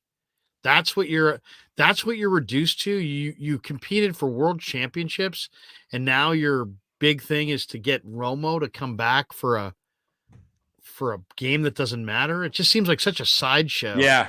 Yeah. I think the Giants, they need to get behind some young guys. Casey Schmidt is a guy that can sell jerseys. Kyle Harrison's going to be a guy that can sell jerseys. And I think, Larry, you were on to Brock Purdy. I think this next guy, we're going to hear from Blake Sable here in a minute. I think Blake Sable is got enough athleticism. He's got a great personality. If they find a spot for him that he's out there on a regular basis, this guy's going to bring some excitement to the Giants, because not only can he hit, but he can run. And seeing a big guy with speed is pretty exciting. Today, he had a really athletic play that doesn't show up in the box score. There was a grounder to first. Manaea was covering. I think Carson, his first name, Aldretti, was playing first base. He threw a kind of a bad toss to Manaea covering, and the ball, Sable was backing up, kind of went down the line halfway, and the ball bounced off Manaea's glove and went back to home plate. Sable came charging back and did a slide at the plate and a crow hop. I mean, he came up ready to throw to second in case that runner was, and it was just seeing that athleticism. Haven't seen that in a long time. So let's hear right now from Blake Sable from this afternoon after today's game, and should be coming up here shortly. Just get the right buttons pushed. Giants, and here we go. Catcher, outfielder Blake Sable. Blake, end of first camp, just got a few more days to go. Was just looking at the statistics for all of spring training here of the entire league, and you were batting, I think you had the highest on-base percentage at 500, highest OPS, second in batting average. It's been quite a spring for you. Yeah, I mean, it's been a good time. I mean, I'm happy to be here. My teammates have made the transition, moving from team to team, very seamless, and I feel like, every day is just showing up to the field and just working on, the next thing and trying to get better, every day. Yeah. Today you caught for 7 innings, caught Manaea for 6. Yeah. He pitched well, only giving up 3 hits, one of them a home run, but 6 innings, 1 run. How's the communication being, with you, the only 2 Samoan battery mate in the history of Major League Baseball? Yeah, I mean, it's awesome. I mean, that's, I think, the third, in-game action I've had with Sean. So I was just talking about it today with Bales and Albie. Just, the more reps I'm getting back there with these guys, the easier and more comfortable I'm becoming and stuff. And, Sean was awesome today. The changeup was, wicked. Like, we were able to go back and double up on pretty much any pitch. And, I thought the big thing that he did was really attack the zone, and he was super efficient. So it was pretty cool seeing him be able to get 6 in there. Yeah, it was very nice. And so you also hit a double to the right, off the right field wall. I think it went off the right fielder's glove. Were you thinking 3 at any point? Yeah, so I mean, off the bat, it's like, oh, maybe it's gonna get over. And then I saw, I think it was Jimenez out there, right? And he was getting close to the fence, and I was like, okay, I just wanted to land, Yeah. And then when it hit off the fence, I actually didn't see where the ball was, and so I thought about 3, and then I ended up just pulling up for 2, trying not to, push the envelope too much if I wasn't sure, Yeah, So yeah. because I wasn't sure, that's why I held up at 2. Yeah. And later in the game, you came up, I believe it was 2nd and 3rd, had 2 strikes on you. Yeah. You ended up with a sacrifice fly. Were you just trying to drive the ball to, knock in the run, or were you looking to, go with the pitch? What were you thinking there? Yeah, early in the count, I was looking to drive the ball. And, once I got to 2 strikes, then it was just about getting the job done. And so, he was going back to his changeup a lot there. And he was, I saw a couple shapes of it, and he left one up for me where I was able just to get the bat to the ball and get it far enough out there to score a run. And, there was actually, I had an at-bat, my first at-bat, I came up, similar situation, and, chased some sliders down and in. And so it was cool that, baseball gave me a second chance and stuff. Yeah. So it was pretty cool, being able to bounce back and ultimately bring a run home there. Right. Now, did you, this spring, you've stolen some bases. Have you pretty much had the green light, or you have to wait for the sign? I've had it just depends on the pitchers. Today I didn't have the opportunity when I was on second and going third, and I think the mindset there was, and me being in scoring position, I have enough speed that a base hit I should score anyways. So there's no reason for me to try and steal third there with a good batter coming up and Brett. And then so, but like throughout spring training, yeah, I've had the green light, which has been pretty cool. And so yeah, just looking for opportunities, trying to get ready for season. Yeah. Now the stolen bases, I think I've seen you've slid in feet first. Yeah. Is that your preference, or do you like to dive into second? Yeah, no, I definitely have been a feet first guy. I don't know if you're familiar with the story of Corey Hahn. He was one of my older brothers, really close friends, and good ball player, All-American in high school. Ended up going to Arizona State University. I believe he works in the front office for the Diamondbacks now. But in his first game, collegiate game, he dove headfirst into second and was paralyzed. It was a freak accident. Wow. But he was close to my family, and from that point forward, my dad I remember him talking to me about it. I was like, hey man, I'd rather you just go feet first, even and there's some situations where if it's a close play and I see the maybe at home or something like that where I gotta be athletic and stuff, but I prefer to go in with feet first and with my left foot forward, back to the catcher, so if the throw hits me, it's not in my face, So yeah. It's just been I've been doing it since I was young, so that's always been kind of my preference. Yeah. Well, you're 6'4"? 6'4", 230. Yeah, with speed and a lot of athleticism. Today, you had one play where the ball was hit to first base. You were backing up behind throw to Mania covering, and the throw was a little offline, and it kind of bounced over to the plate, and you came and actually kind of did a pop-up slide, which was pretty good to see. Getting ready to fire to second in case that runner was going down. Where do you attribute that athleticism to? Is that just something that you feel like you've been just gifted with, or is it just come natural to you? Because a lot of guys don't do that. I think it's a little bit, my parents, definitely some genetics in there.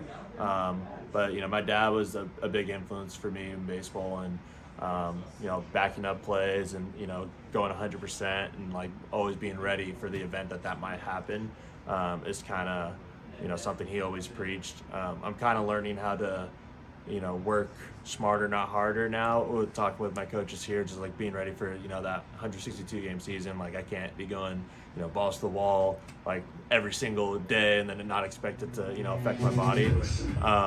So then like for me I think it's just anticipation, and like but because I didn't go just trying to race the guy, because that's something I love to do. Like I tried racing Trey Turner to first base during the USA game and stuff. But like today I kind of coasted, kept my eyes on the play, and kind of saw where the angle of the throw was, and knew that I had to be in that area.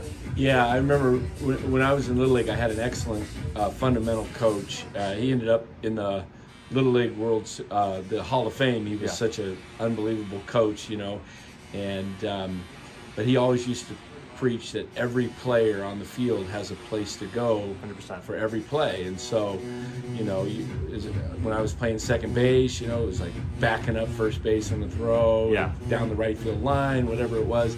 But everybody has a place, and you don't really always see that guys really understand the fundamentals of the game. Yeah. So I was very impressed to see the fact that you were there, and then you were able to immediately get behind, get the ball and be ready to, throw it to second if you needed to. That's one of the, perks of being a catcher is, growing up was I had to know where everyone is on the field, and that's something that helps me when I'm playing left field or anywhere really. But like knowing where I need to be, where the next throw is going to be, and anticipating that. And that's a true statement of like there's usually always somewhere to be, and if the ball's in play, like there's a job for you to do no matter what position you are. Yeah, as far as you've caught mostly, but you've played I think 3 or 4 games in left field. Yeah. Have you? Right field, left field for you any different? I mean, I know the angle of the ball off of a left-hander coming to left field, the slicing toward the line. So I grew up playing catcher, and then if I had to, if they wanted to give my legs a break, I usually played the right side of the field because since I played first base too, and so they'd put me in right field just to kind of keep the angles the same. But in college and in pro ball, I've branched out to left field a little bit, and I mean that's the only thing is keeping your eye on which-handed batters up at the plate and stuff, and so knowing what the tail is going to do. And but otherwise, I feel like the outfield position is pretty similar. I mean, I think that does that give you an advantage out in the outfield, like when a ball's slicing, because you're catching sliders, splitters, in the dirt. I mean, you're seeing all kinds of angles on balls. Does that help you when you're in the outfield, seeing a ball that's kind of slicing? I think they're two very different positions. I think the similarities that are there is like so behind the plate. You obviously you got big guys like Sean throwing the ball as hard as they can at you, and the trick is to get comfortable enough to where you can slow it down. And I think the outfield, working with Antoine the last couple of days too, it's all about slowing down the ball. Sometimes like I've talked with Conforto about it. He said when you make mistakes in the outfield, you're trying to go too quick. And that's kind of the same thing as a catcher. You're trying to go too quick. Like your glove will come up, and that's when you'll clank the ball, where if you're staying relaxed and slow it down, you'll tend to be, in a better position. Yeah, earlier in the week, or maybe it was last week, and I can't remember, you caught Tyler Rogers for the first time. How was that catching Rogers from that, low sidearm? He's almost throwing it from just barely off the ground. That was my first experience with Tyler, so I hadn't even caught him in the bullpen, so it was kind of good practice for me because obviously like when you're in a stadium filled with people and stuff, you're like, oh my God, I don't know what's going to happen. You tend to want to speed up. But I thought mentally it was a really good day for me.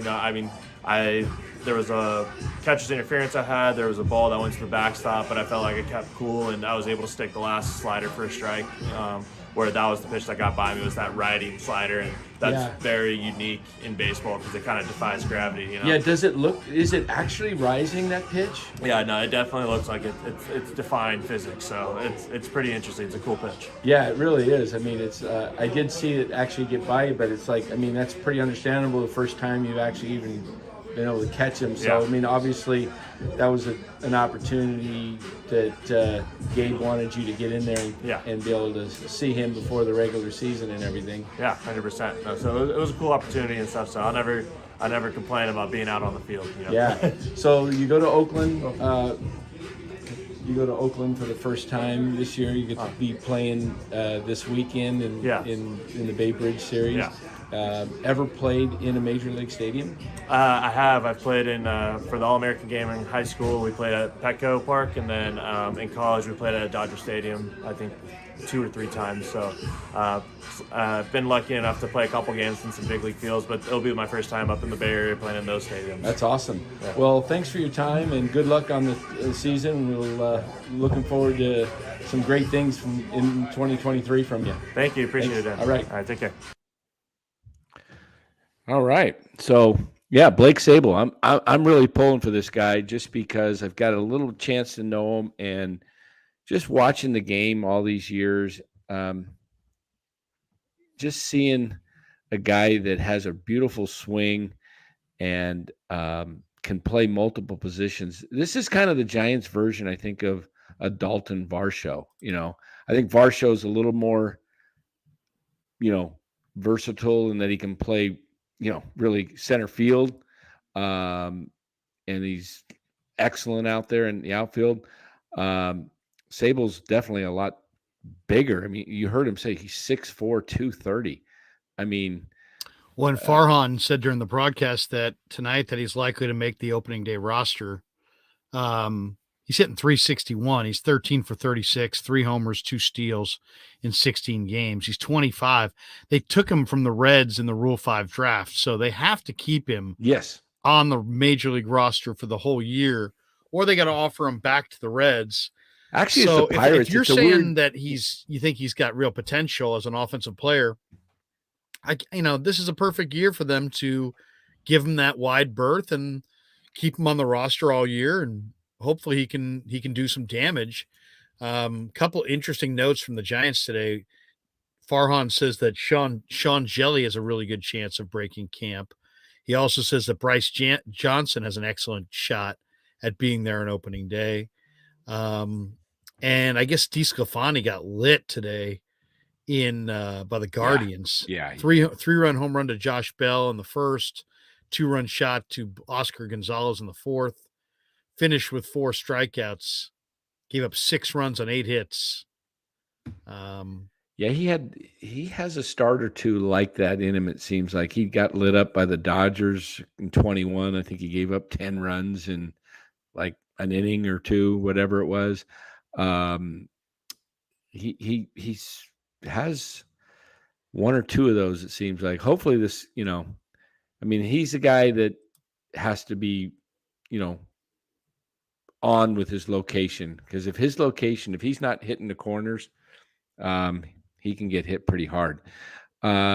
Interesting about Blake Sable, that Rule 5, he was actually with Pittsburgh. Cincinnati took him, and the Giants made a trade shortly after he was taken by Cincinnati. So I think the Giants, maybe that was the guy they had their eyes set on, and made the trade so he would actually go back to Pittsburgh, because the Giants gave up something already to Cincinnati. So he actually has to be offered back to Pittsburgh. I can't see any reason the Giants, definitely going to start the season with him.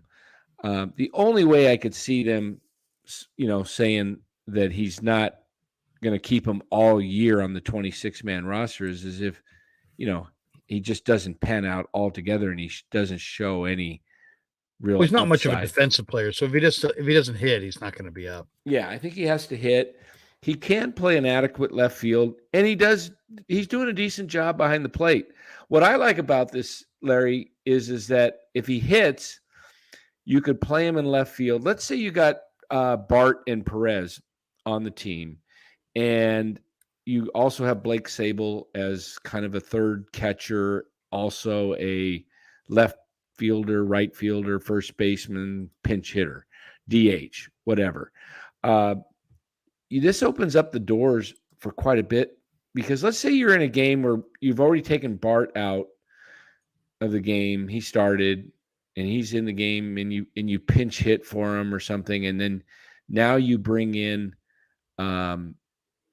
either Perez or Sable. Let's say you got Perez in the game. It's late in the game. He's up in a key situation against a tough right-hander. He's not a big hitter. But if you only have two catchers, you got to go with Perez, right? You're stuck, and you got men in scoring position, and you're down a run, and it's like, okay, it's his spot in the order. We have no choice. But if you've got a lefty on the bench, whether it be Sable himself, or let's say Sable maybe is in the game playing left field, but you've got another lefty on the bench, whether it be Wade or Diaz or Crawford wasn't in the game that day, and he's available to come up and pinch hit. You do that in that situation because you have another catcher that can come in. So to me, it adds a little bit more roster flexibility and could possibly help make you win some games late in the game when you can use a pinch hitter. We've all seen that situation where, the worst hitter comes up on the team and he happens to be the catcher, and you're like, oh, crud, oh, well, there goes that inning. So you got to be able to pinch hit. Yeah. Yeah. I mean, if the guy's an offensive force that can hit in the middle of the lineup, they'll probably make from what I've heard, he's really not very good defensively, but maybe they don't care about that. Yeah. It's going to be really interesting, because it's like, in some ways they should care more about defense, because you got guys probably stealing more often this year, but the Giants are so desperate for some middle of the lineup offense and power that I expect them to not just give Sable a full run at being on the roster, but also give him a lot of playing time. Yeah. Yeah. And then the, Val Ramos asked the question, who's the best catcher on the team right now? Well, if you're talking defensively, it's Roberto Perez.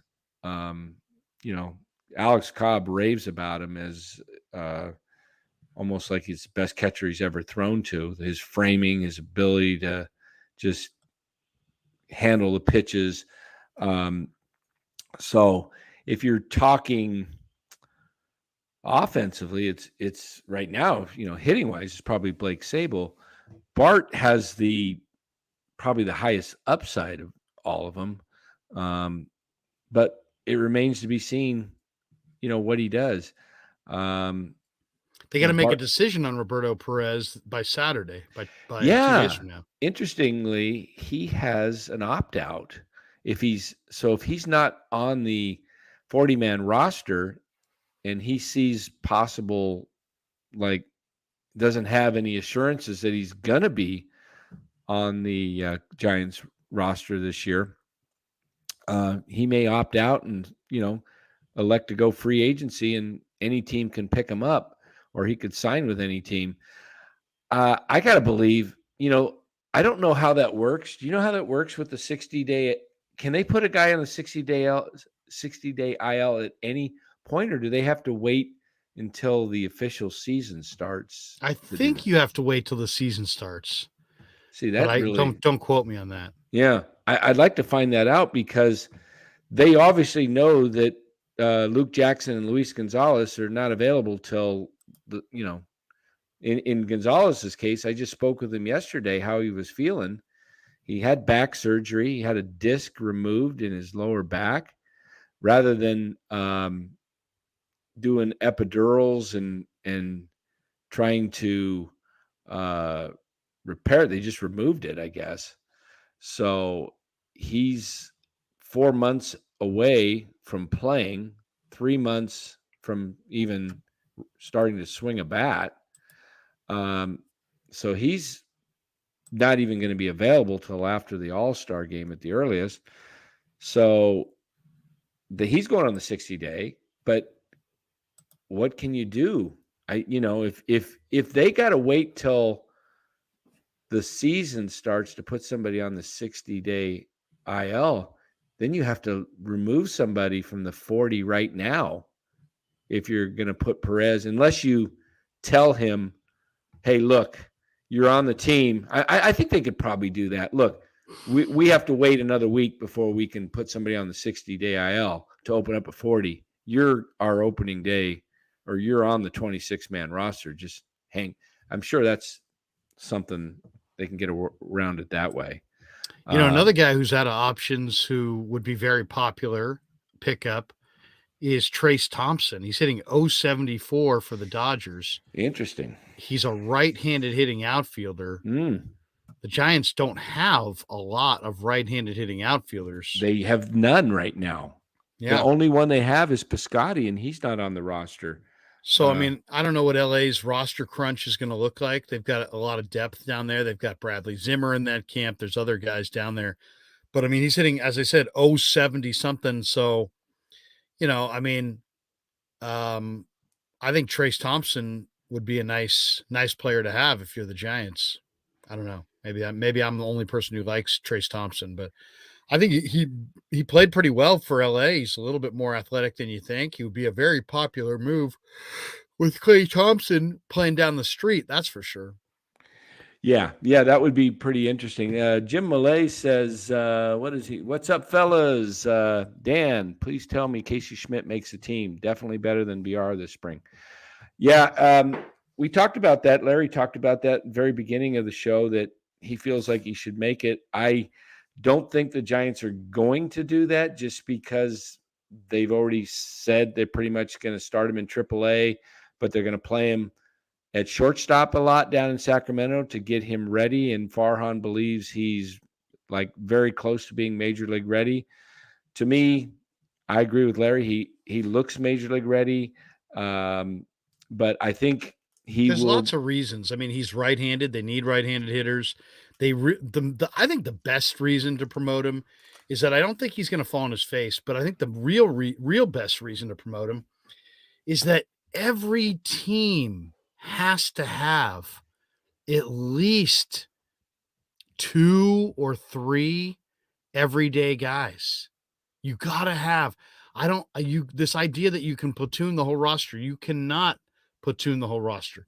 You have to have 2. I think it's more like 4 or 5, but really at least 2 or 3 guys have to play every day. And the Giants don't have an everyday guy. He could be the everyday guy. And I think he gives the fans a lot. I think if he's there, the fans will be a lot more enthusiastic about the club, because it will be about watching this Gold Glove caliber, homegrown San Diego State second-round pick, emerge as a big league star. They may want to give him that could. Don't you think that would be the story? Yeah. And they may want to give him a month of AAA pitching too, just because he's going to see a lot more off-speed pitch when he gets to the big leagues. And that's something this team is very conservative. Now, different regimes, but same organization. They let Buster Posey sit in the minor leagues for a month when he was clearly ready. They let Joe Panic sit in the minor leagues for a month when he was clearly ready. I don't know. It's this kid looks to me, based on what I've seen, easily the most exciting offensive player they have, easily the most dynamic young player prospect in their system. And he's right-handed. He plays the infield. He can play every day. He plays with a youthful enthusiasm. I think don't do it for a good story, do it because he's the best player that you got. Because, I mean, think about it. If the Giants are going to improve defensively, how are they going to improve defensively? They're older, and they're bringing back the same guys they had last year. The only way they can improve defensively is if they put Casey Schmidt at third base and he plays his ass off. Yeah. That's really the only way they're going to be a better defensive team than what they were last year. It's almost an impossibility for them to improve. They have the exact same players who are older everywhere you look. But if you do have Casey Schmidt and Crawford gets off to a good defensive start, the left side of your infield could be a very, very good defensive left side. Yeah, it really could, and that's going to be they need to get younger, and they need to get guys that people are excited about. I mean, people get excited about their prospects that they hear for 2, 3, 4 years. Oh, he's coming up. He's coming up. We heard about Ramos and we got excited. We were wanting Elliot Ramos. He comes up finally last year, gets 2 hits in his first game, and then he goes immediately back down. And it's like, okay. And then he comes back up later, and then they didn't give him a shot. I don't know if Ramos ever gets much of a shot in this organization. But he has tools. It's a question of, is he going to be able to, a lot of people say he's got tools, but he's got holes in his swing. So he worked on his swing this offseason. We'll see what happens. I don't know. It's going to be interesting. I'm going to be actually heading over to the Philippines here. Are you? Yeah, my wife is going to go visit her mom and her family. So I'm going to miss the opening of the season. I was originally scheduled to go in February, but then I got COVID. And so I was like, well, I don't want to go in the middle of spring training. I'm going to cover them while I'm here. So I says, well, I can watch the games on the phone, through the Major League Baseball app. So I can, because when I was over there, a couple years ago before COVID, I was watching the games. So I'll watch the first week and a half. I'll be back on the 11th, actually, when they're home against the Dodgers. So actually fly into San Francisco on the morning of the 11th. So depending on how things are going, maybe I stick around and catch, the Giants-Dodgers game Tuesday and Wednesday and then come home, or who knows? I may be just so wiped out. I just want to get back home. It's kind of tough, but I thought what we do, Jim Millay, he says, I sure as hell ain't buying a VR jersey. Okay. It's like, if you were looking at a jersey, like you said, Larry, I think there's a few guys, Webb, Crawford has obviously been a guy people have bought their jerseys, but there's nobody really to buy a jersey on that's that exciting to buy a jersey at this point. Maybe like you said, Schmidt would be one. Maybe Conforto is a guy that has, all of a sudden has not a jersey, year. Maybe a jersey. Yeah. The jersey is a less of a commitment. It's just a T-shirt. Yeah, it's a jersey is like, dude, I'm not buying a jersey if a guy's checking out. Yeah, that's true. I mean, checking out. I don't. Unless I can get an opt out on my jersey purchase. So who's the next group? Let's do this. Let's we've gone just over 2 hours. I'm going to close shortly here with a Steven Piscotty interview I just got a couple days ago. It's just a little 5-minute interview. But who are the next wave of jerseys? I mean, we had Lincecum, we had Posey, we had Pence, Bumgardner, Kane, Panda. There was 5 or 6 guys that you wanted to have their jersey. Even Joe Panic. I have a Joe Panic jersey. Who's the next jersey wave of the Giants, you think? Wow. I mean, that's the problem. I mean, I would say Casey Schmidt. Casey Schmidt is that guy. Michael Who G else? says Harrison. Maybe Kyle Harrison. That's why it's like Mark I Graves think Duvall, I think they're at a spot where they ought to trade.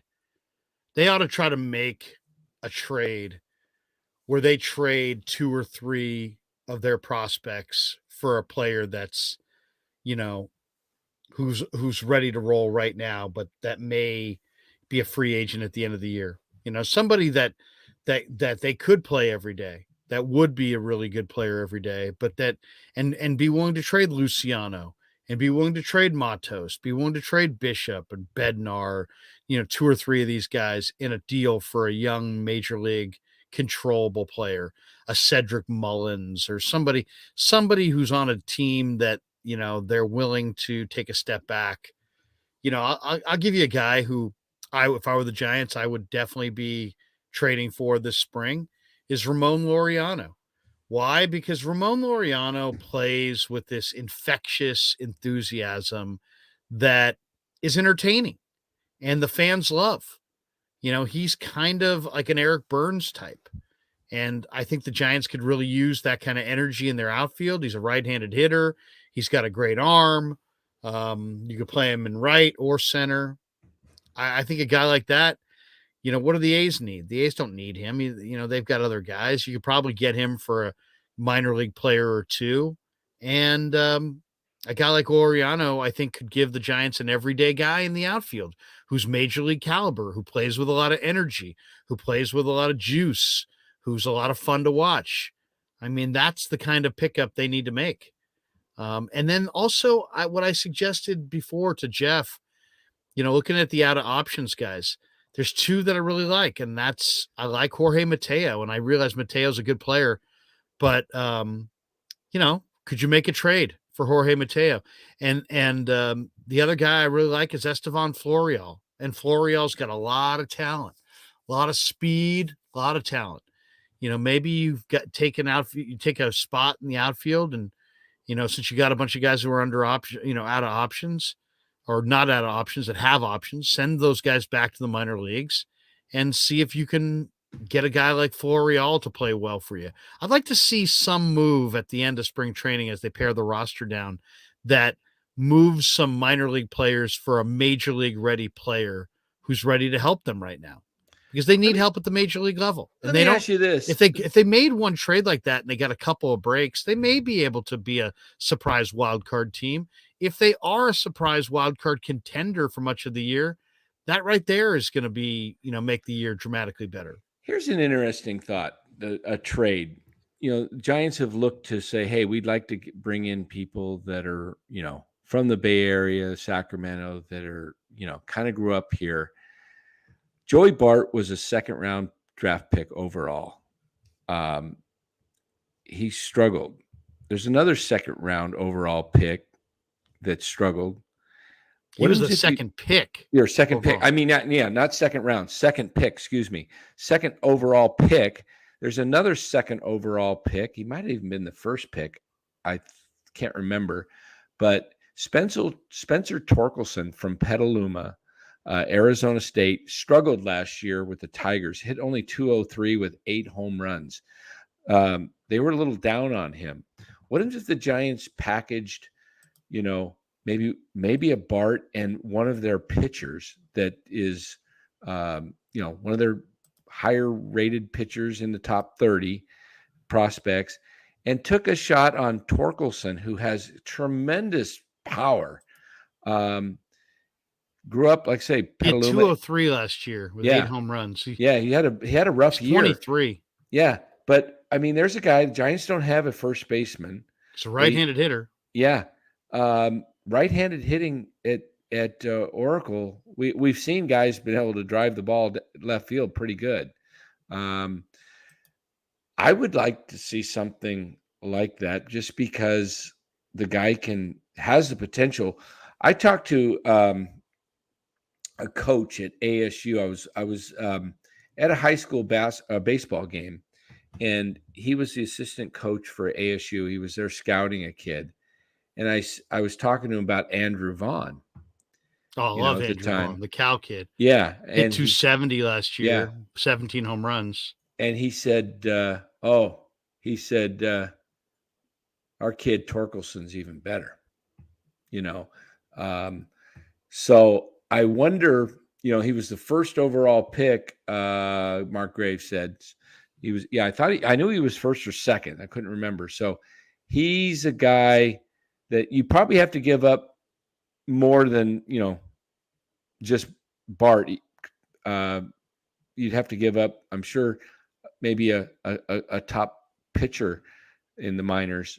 But they also Detroit has guys with bad contracts. How about take on Javi Baez's contract? Oh, there's maybe Javi your Baez second did not have a good year last year. Or shortstop. He's hitting 172 this spring. How about that? He signed big money long term. But it's not super long term like the Correa. What is it? Another 5 years? That seems pretty long term to me. No, it's not 13 like Correa. But Javi Baez is an entertaining player. Who can play second. Contract. He can play short. And he's got power. And if you took him on in his deal, as the Giants can do because they have money, maybe you could get a guy like Torkelson for cheap. Maybe you could get him thrown in if you were willing to take Javi Baez. Javi Baez is 30 years Javi old. Baez. He's got 5 years, $77 million. That's a lot. 22 through 26. But his AAV is only like, let's see, 18 million next year, 14 million this year, 18, 16 and 25, 15, and that's nothing for AAV. I would like that because you can put Baez at short. You can play him at second now if you got him this year, and then he could spell Crawford, but he could be your shortstop the next 3-4 years, and then you can put Schmidt at third, and that might be that might not be a bad thing because that brings some excitement too. Like you said, Javi Baez is exciting. Team him up with Baez and Estrada or Baez and Isan Diaz at times, you could have some little bit more excitement there. Maybe you could package that. Like you said, Giants are loaded with money. That's the one thing they do have. Scott Harris is now running the show over at Detroit. Maybe he didn't sign Baez. Oh, you're muted there.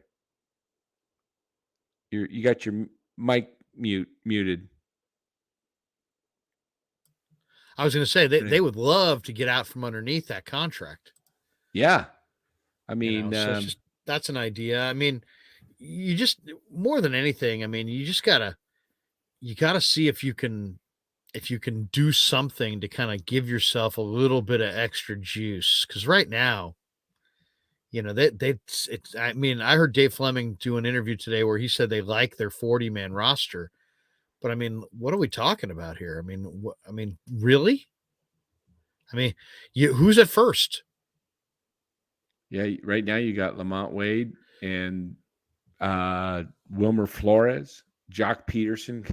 That's got to be the worst first base in all of baseball. And then at second, you've got Tyro, but he's going to play a lot of short. At short, you got Crawford. He's 36.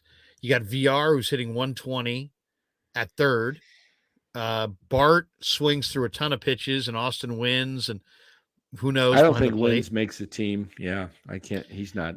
And then in the outfield, what is it left to right? Conforto, Haniger, and Bryce Johnson, maybe, or Yaz? Right now, it's Yaz. I Well, in spring, he's hitting like 050, 060, something, whatever. He's only got, let me see. I know he was 1 for 3 at one point tonight, and that was his second hit of the season. Let's see what he ended up with. Yaz, box score, ended up going 1 for 3. He's hitting 083. He's slugging percentage is 167. God. I mean, yeah. I mean, that's, it is spring and but still. So here's how I see their opening day lineup. And I don't know the batting order. I'm going to give it a shot. And they're going to probably lead off with Wade. With 207. Yeah. Batting second. Let's see. They'll probably go. Let's see. Let me go around the lineup. Yeah, they're going to go. They could go Yaz as high as second. I think they go. That's crazy. I think they go Estrada second. Conforto bats third in right field. DH batting fourth will be Jock. Batting fifth will probably be would be Haniger, but he's hurt. Yeah, they'll probably go with maybe Crawford batting fifth at short. Sable left field batting sixth. Seventh will be VR at third. Eighth, maybe Yaz in center. And ninth will be whoever is either Bart or Perez catching. That's going to be what their opening day lineup's going to look like. They got 2 hit tonight by Cleveland. 2 hits. Yeah. 2 in a Cactus League game. And I somebody said Cool Breeze says Bryce Johnson lead up. I don't know if they would, even though he would be their best leadoff hitter, a guy that can make things happen. I don't think they sit him over Yaz. They got beat by the Guardians tonight in Scottsdale, 10-0. They got out hit 14-2. Yeah. I mean 14-2. The only hits were Logan, Wyatt, and Yaz. Yaz had 1 hit. He's hitting. They could start, if Johnson makes a team, they could start Johnson in center and Yaz in left and not have Sable in the opening day lineup. I mean, that's a terrible. I don't think they bench Yaz opening day against Garrett Cole. I don't think Kapler would do that, even if he thought there was better options. They're still expecting 20 plus home runs out of Yaz. What did he have? 25 and 20 in 21 season, and he hit 20 last year. Did he hit 20 last year? 17. But he hit 214. Yeah. I mean, for Yaz to stay in the lineup, he needs to hit close to 22 to 25 homers this year. I mean, and if he's not going to hit for average and he's not hitting the home run ball. 214 and 224 the last 2 years. Yeah.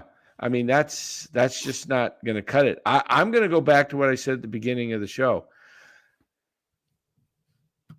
If Yaz doesn't produce in the first 35 games, if he's really, really struggling, and this is not like, this is just a early slump.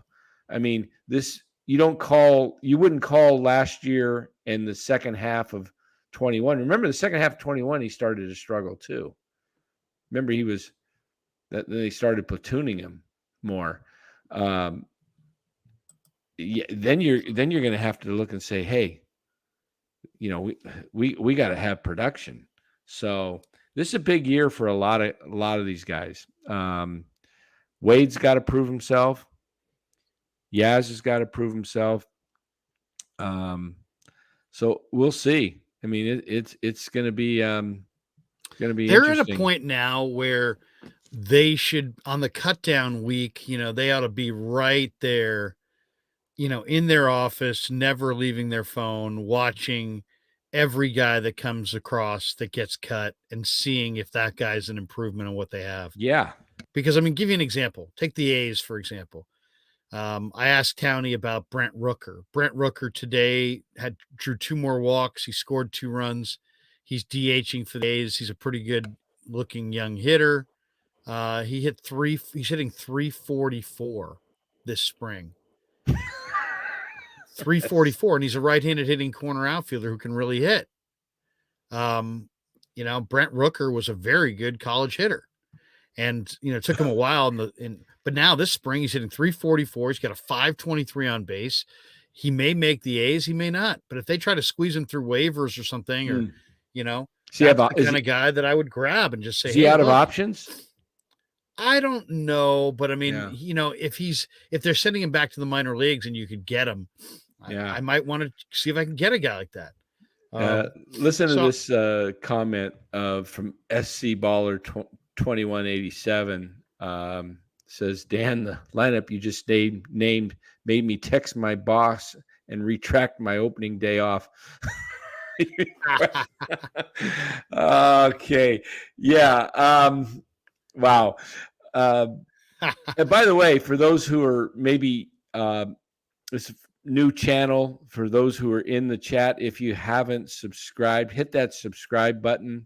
It just makes the whole world better. Yeah, it makes everything better. Got to get to 1,000 here to actually get even monetized with YouTube, and then have so many viewing hours.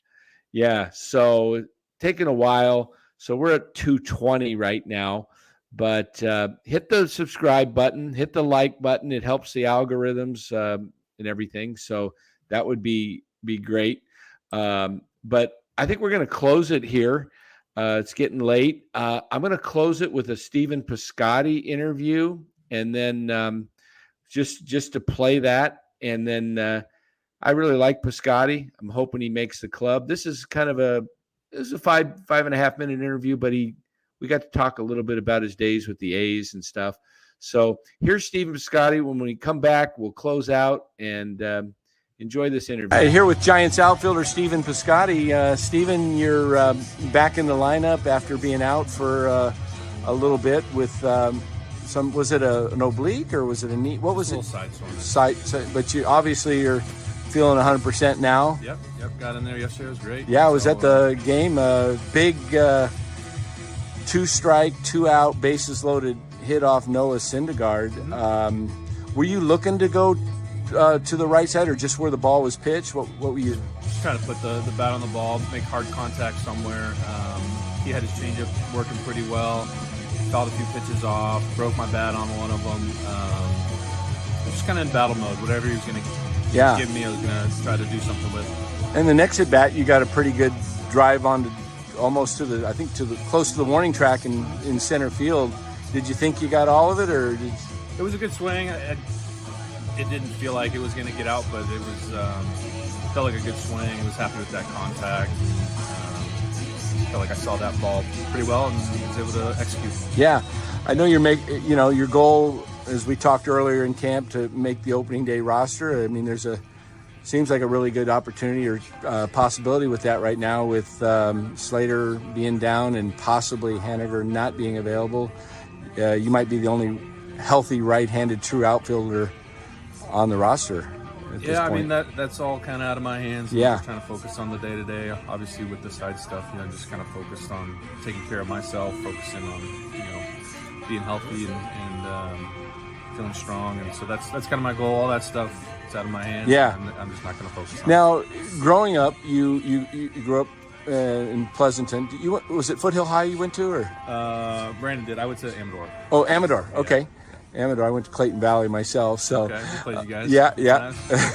So when you were at Amador, and then you obviously got drafted by St. Louis. You went there, but were you an A's fan or a Giants fan growing up? Growing up, I was mostly an A's fan. Went to a few Giants games as a kid, but my dad split some season tickets with some families at the Coliseum, so that's where I went and watched a lot of games as a young kid. So naturally, was a fan. So when you were at Amador, did you in your dreams, did you see yourself one day being a major leaguer? You know, it's a funny question. I always felt like at each level I got to, I was just curious if I could make it at the next level. So high school for me was like, oh, can I play college ball?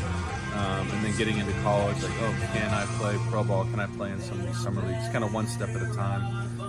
And then when you get to pro ball, can I play pro ball? Can I get to the major league? So that's how I kind of stack and think about that progression, just one step at a time. So how was it when you got traded to the A's? I know it was, circumstances were difficult at the time, but was that just like a dream come true for you? Did you feel like, wow, I got to pinch myself? I'm getting to play for the team that I grew up rooting for, and you got to be home, take care of your mom and all that thing. What was that feeling like? Yeah, it was honestly, when I look back on it, and even at the time, it was a little bit bittersweet. I love St. Louis. I love coming up with that organization. They treated me so well.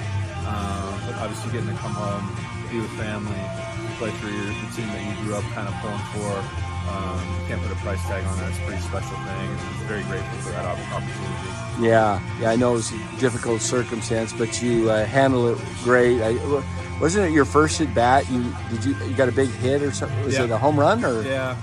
After the funeral for my mom, I hit a home run at Fenway Park upon rejoining the team. So yeah. Very, very special. Very emotional. Yeah. Very emotional. Yeah. That was very touching. I know. Being a Bay Area guy myself, and mostly following the Giants, but very familiar with what was happening with the A's. Now that you're with the Giants, this has got to feel pretty cool. I imagine, just to get another opportunity to play in front of your family, friends. And, do you have high school teammates that give you a hard time, or kind of? All my friends are kind of split 50-50, A's fans, Giants fans. So now the Giants fans are real happy. But it's cool to be back in the Bay, with this organization. I feel like it's a great opportunity to continue to learn and become a better player. And we'll see what that path looks like, over the next few weeks and months. But I'm just really grateful for the opportunity. That's great. I know there's a ton of people in the Bay Area pulling for you. I put out a tweet yesterday when you got that bases loaded, drove in 2 runs, and got quite a few responses. Even one response was that if you make the team, he'd actually go out and watch some Giants games, because he hasn't been even to some games. So, a lot of people pulling for you, and myself included. So thank you for your time, Steven. I appreciate it. Thank you. Yep. Appreciate it.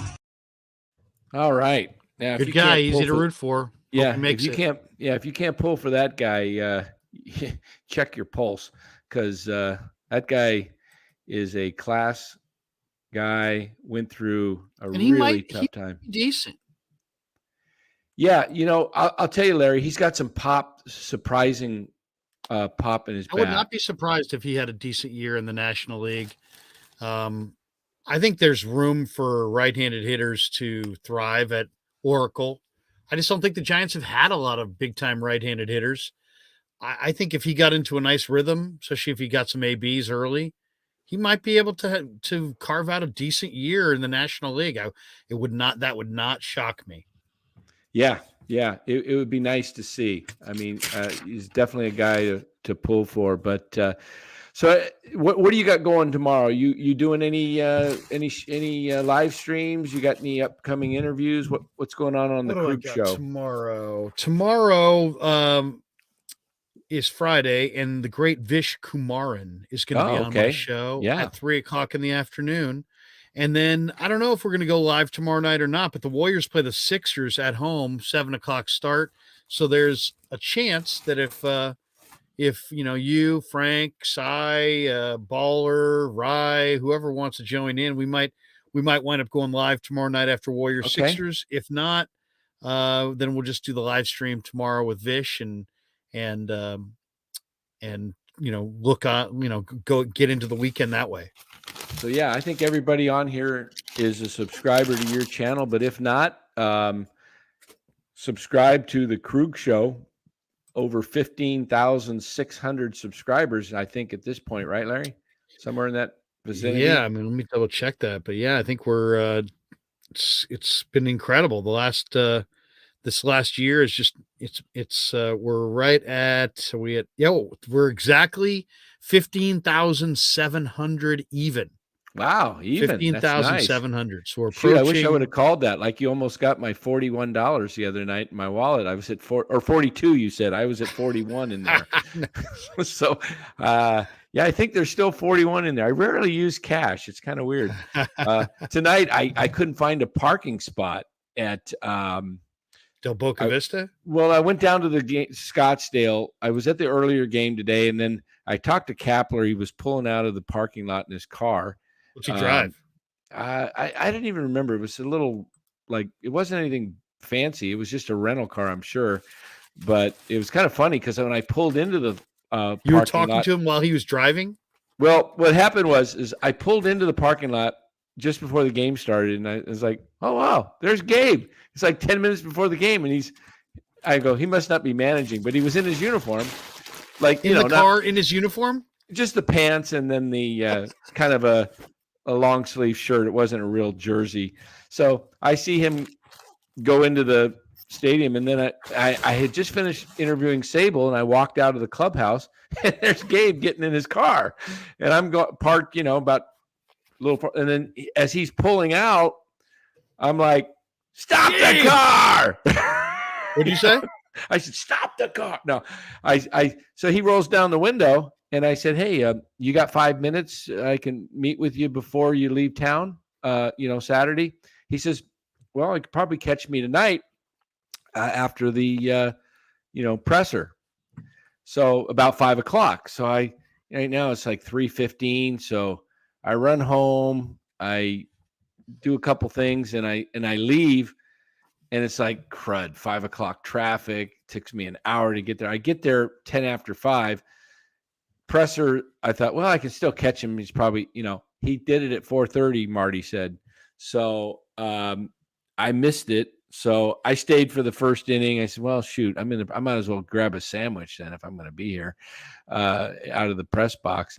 So get me some dinner out of this at least. So I left, and I says, oh, man. But, I watched I did see Josh Bell hit one. It looked like it went off the roof out there. Another guy the Giants probably should have signed. Yeah, he got all of it. Anyway, so I left. I didn't get the interview, so we'll see maybe tomorrow. But I wanted to catch Cap, but so you think he gave you the wrong time on purpose?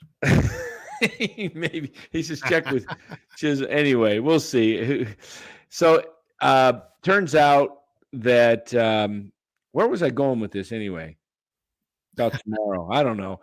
Anyway, we probably should call it quits. We're 2 hours and 43 minutes. Exactly. I'm getting 11 o'clock. You're going tomorrow, 3:00 with Vish. 3:00 with Vish, and then maybe tomorrow night after Warriors 6. Oh, I know where I was going with this. I was talking about cash. I was talking about. I couldn't find a parking spot tonight.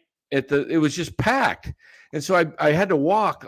And some lady had a golf cart, and she says, "I'm driving, for tips." I says, "Okay." I said, "I only have a 20 in my wallet. You got change?" She says, I don't have any. I only have a 20. I says, "Okay." So I Venmo'd her, $5.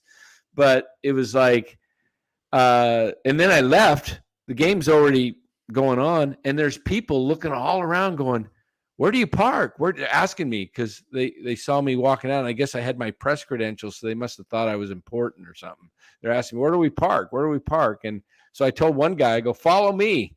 I'm leaving." He goes, "Oh, thank you, buddy." And so he says, "I've been down here 29 years, and I've never had a problem finding a spot." So they got that huge parking lot too, with all. Well, they got that down by the library, but then the rest of it is just all businesses across the street, and there's nobody to park in it. So.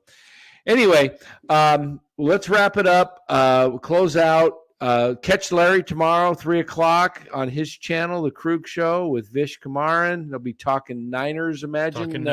Talking Niners. And then possibly tomorrow night around 9:30-ish. 9:30, 9:45. Maybe we'll pop on for an hour. Maybe a post-game. Maybe an hour. I'd like to try to not do more than an hour tomorrow night. Yeah. But because it's Friday night. But yeah, I think maybe an hour after Warriors, these Warrior games are getting juicy.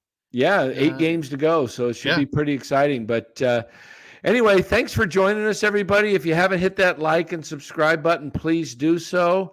And be checking the channel out. I'll be adding hopefully another interview or two in the next day. And if anybody's seen Ryan Smith walking around, just grab him. Yeah, yeah. I don't know what's going on there. What's happening with that guy? Yeah. So hopefully hopefully he's safe somewhere. Yeah, I think he's okay. I think he's okay though. But anyway, thanks for joining us. Thanks, Larry. Thanks to Jeff Young from Around the Foghorn. And we'll be seeing you guys later on. Thanks. Have a great night, everybody.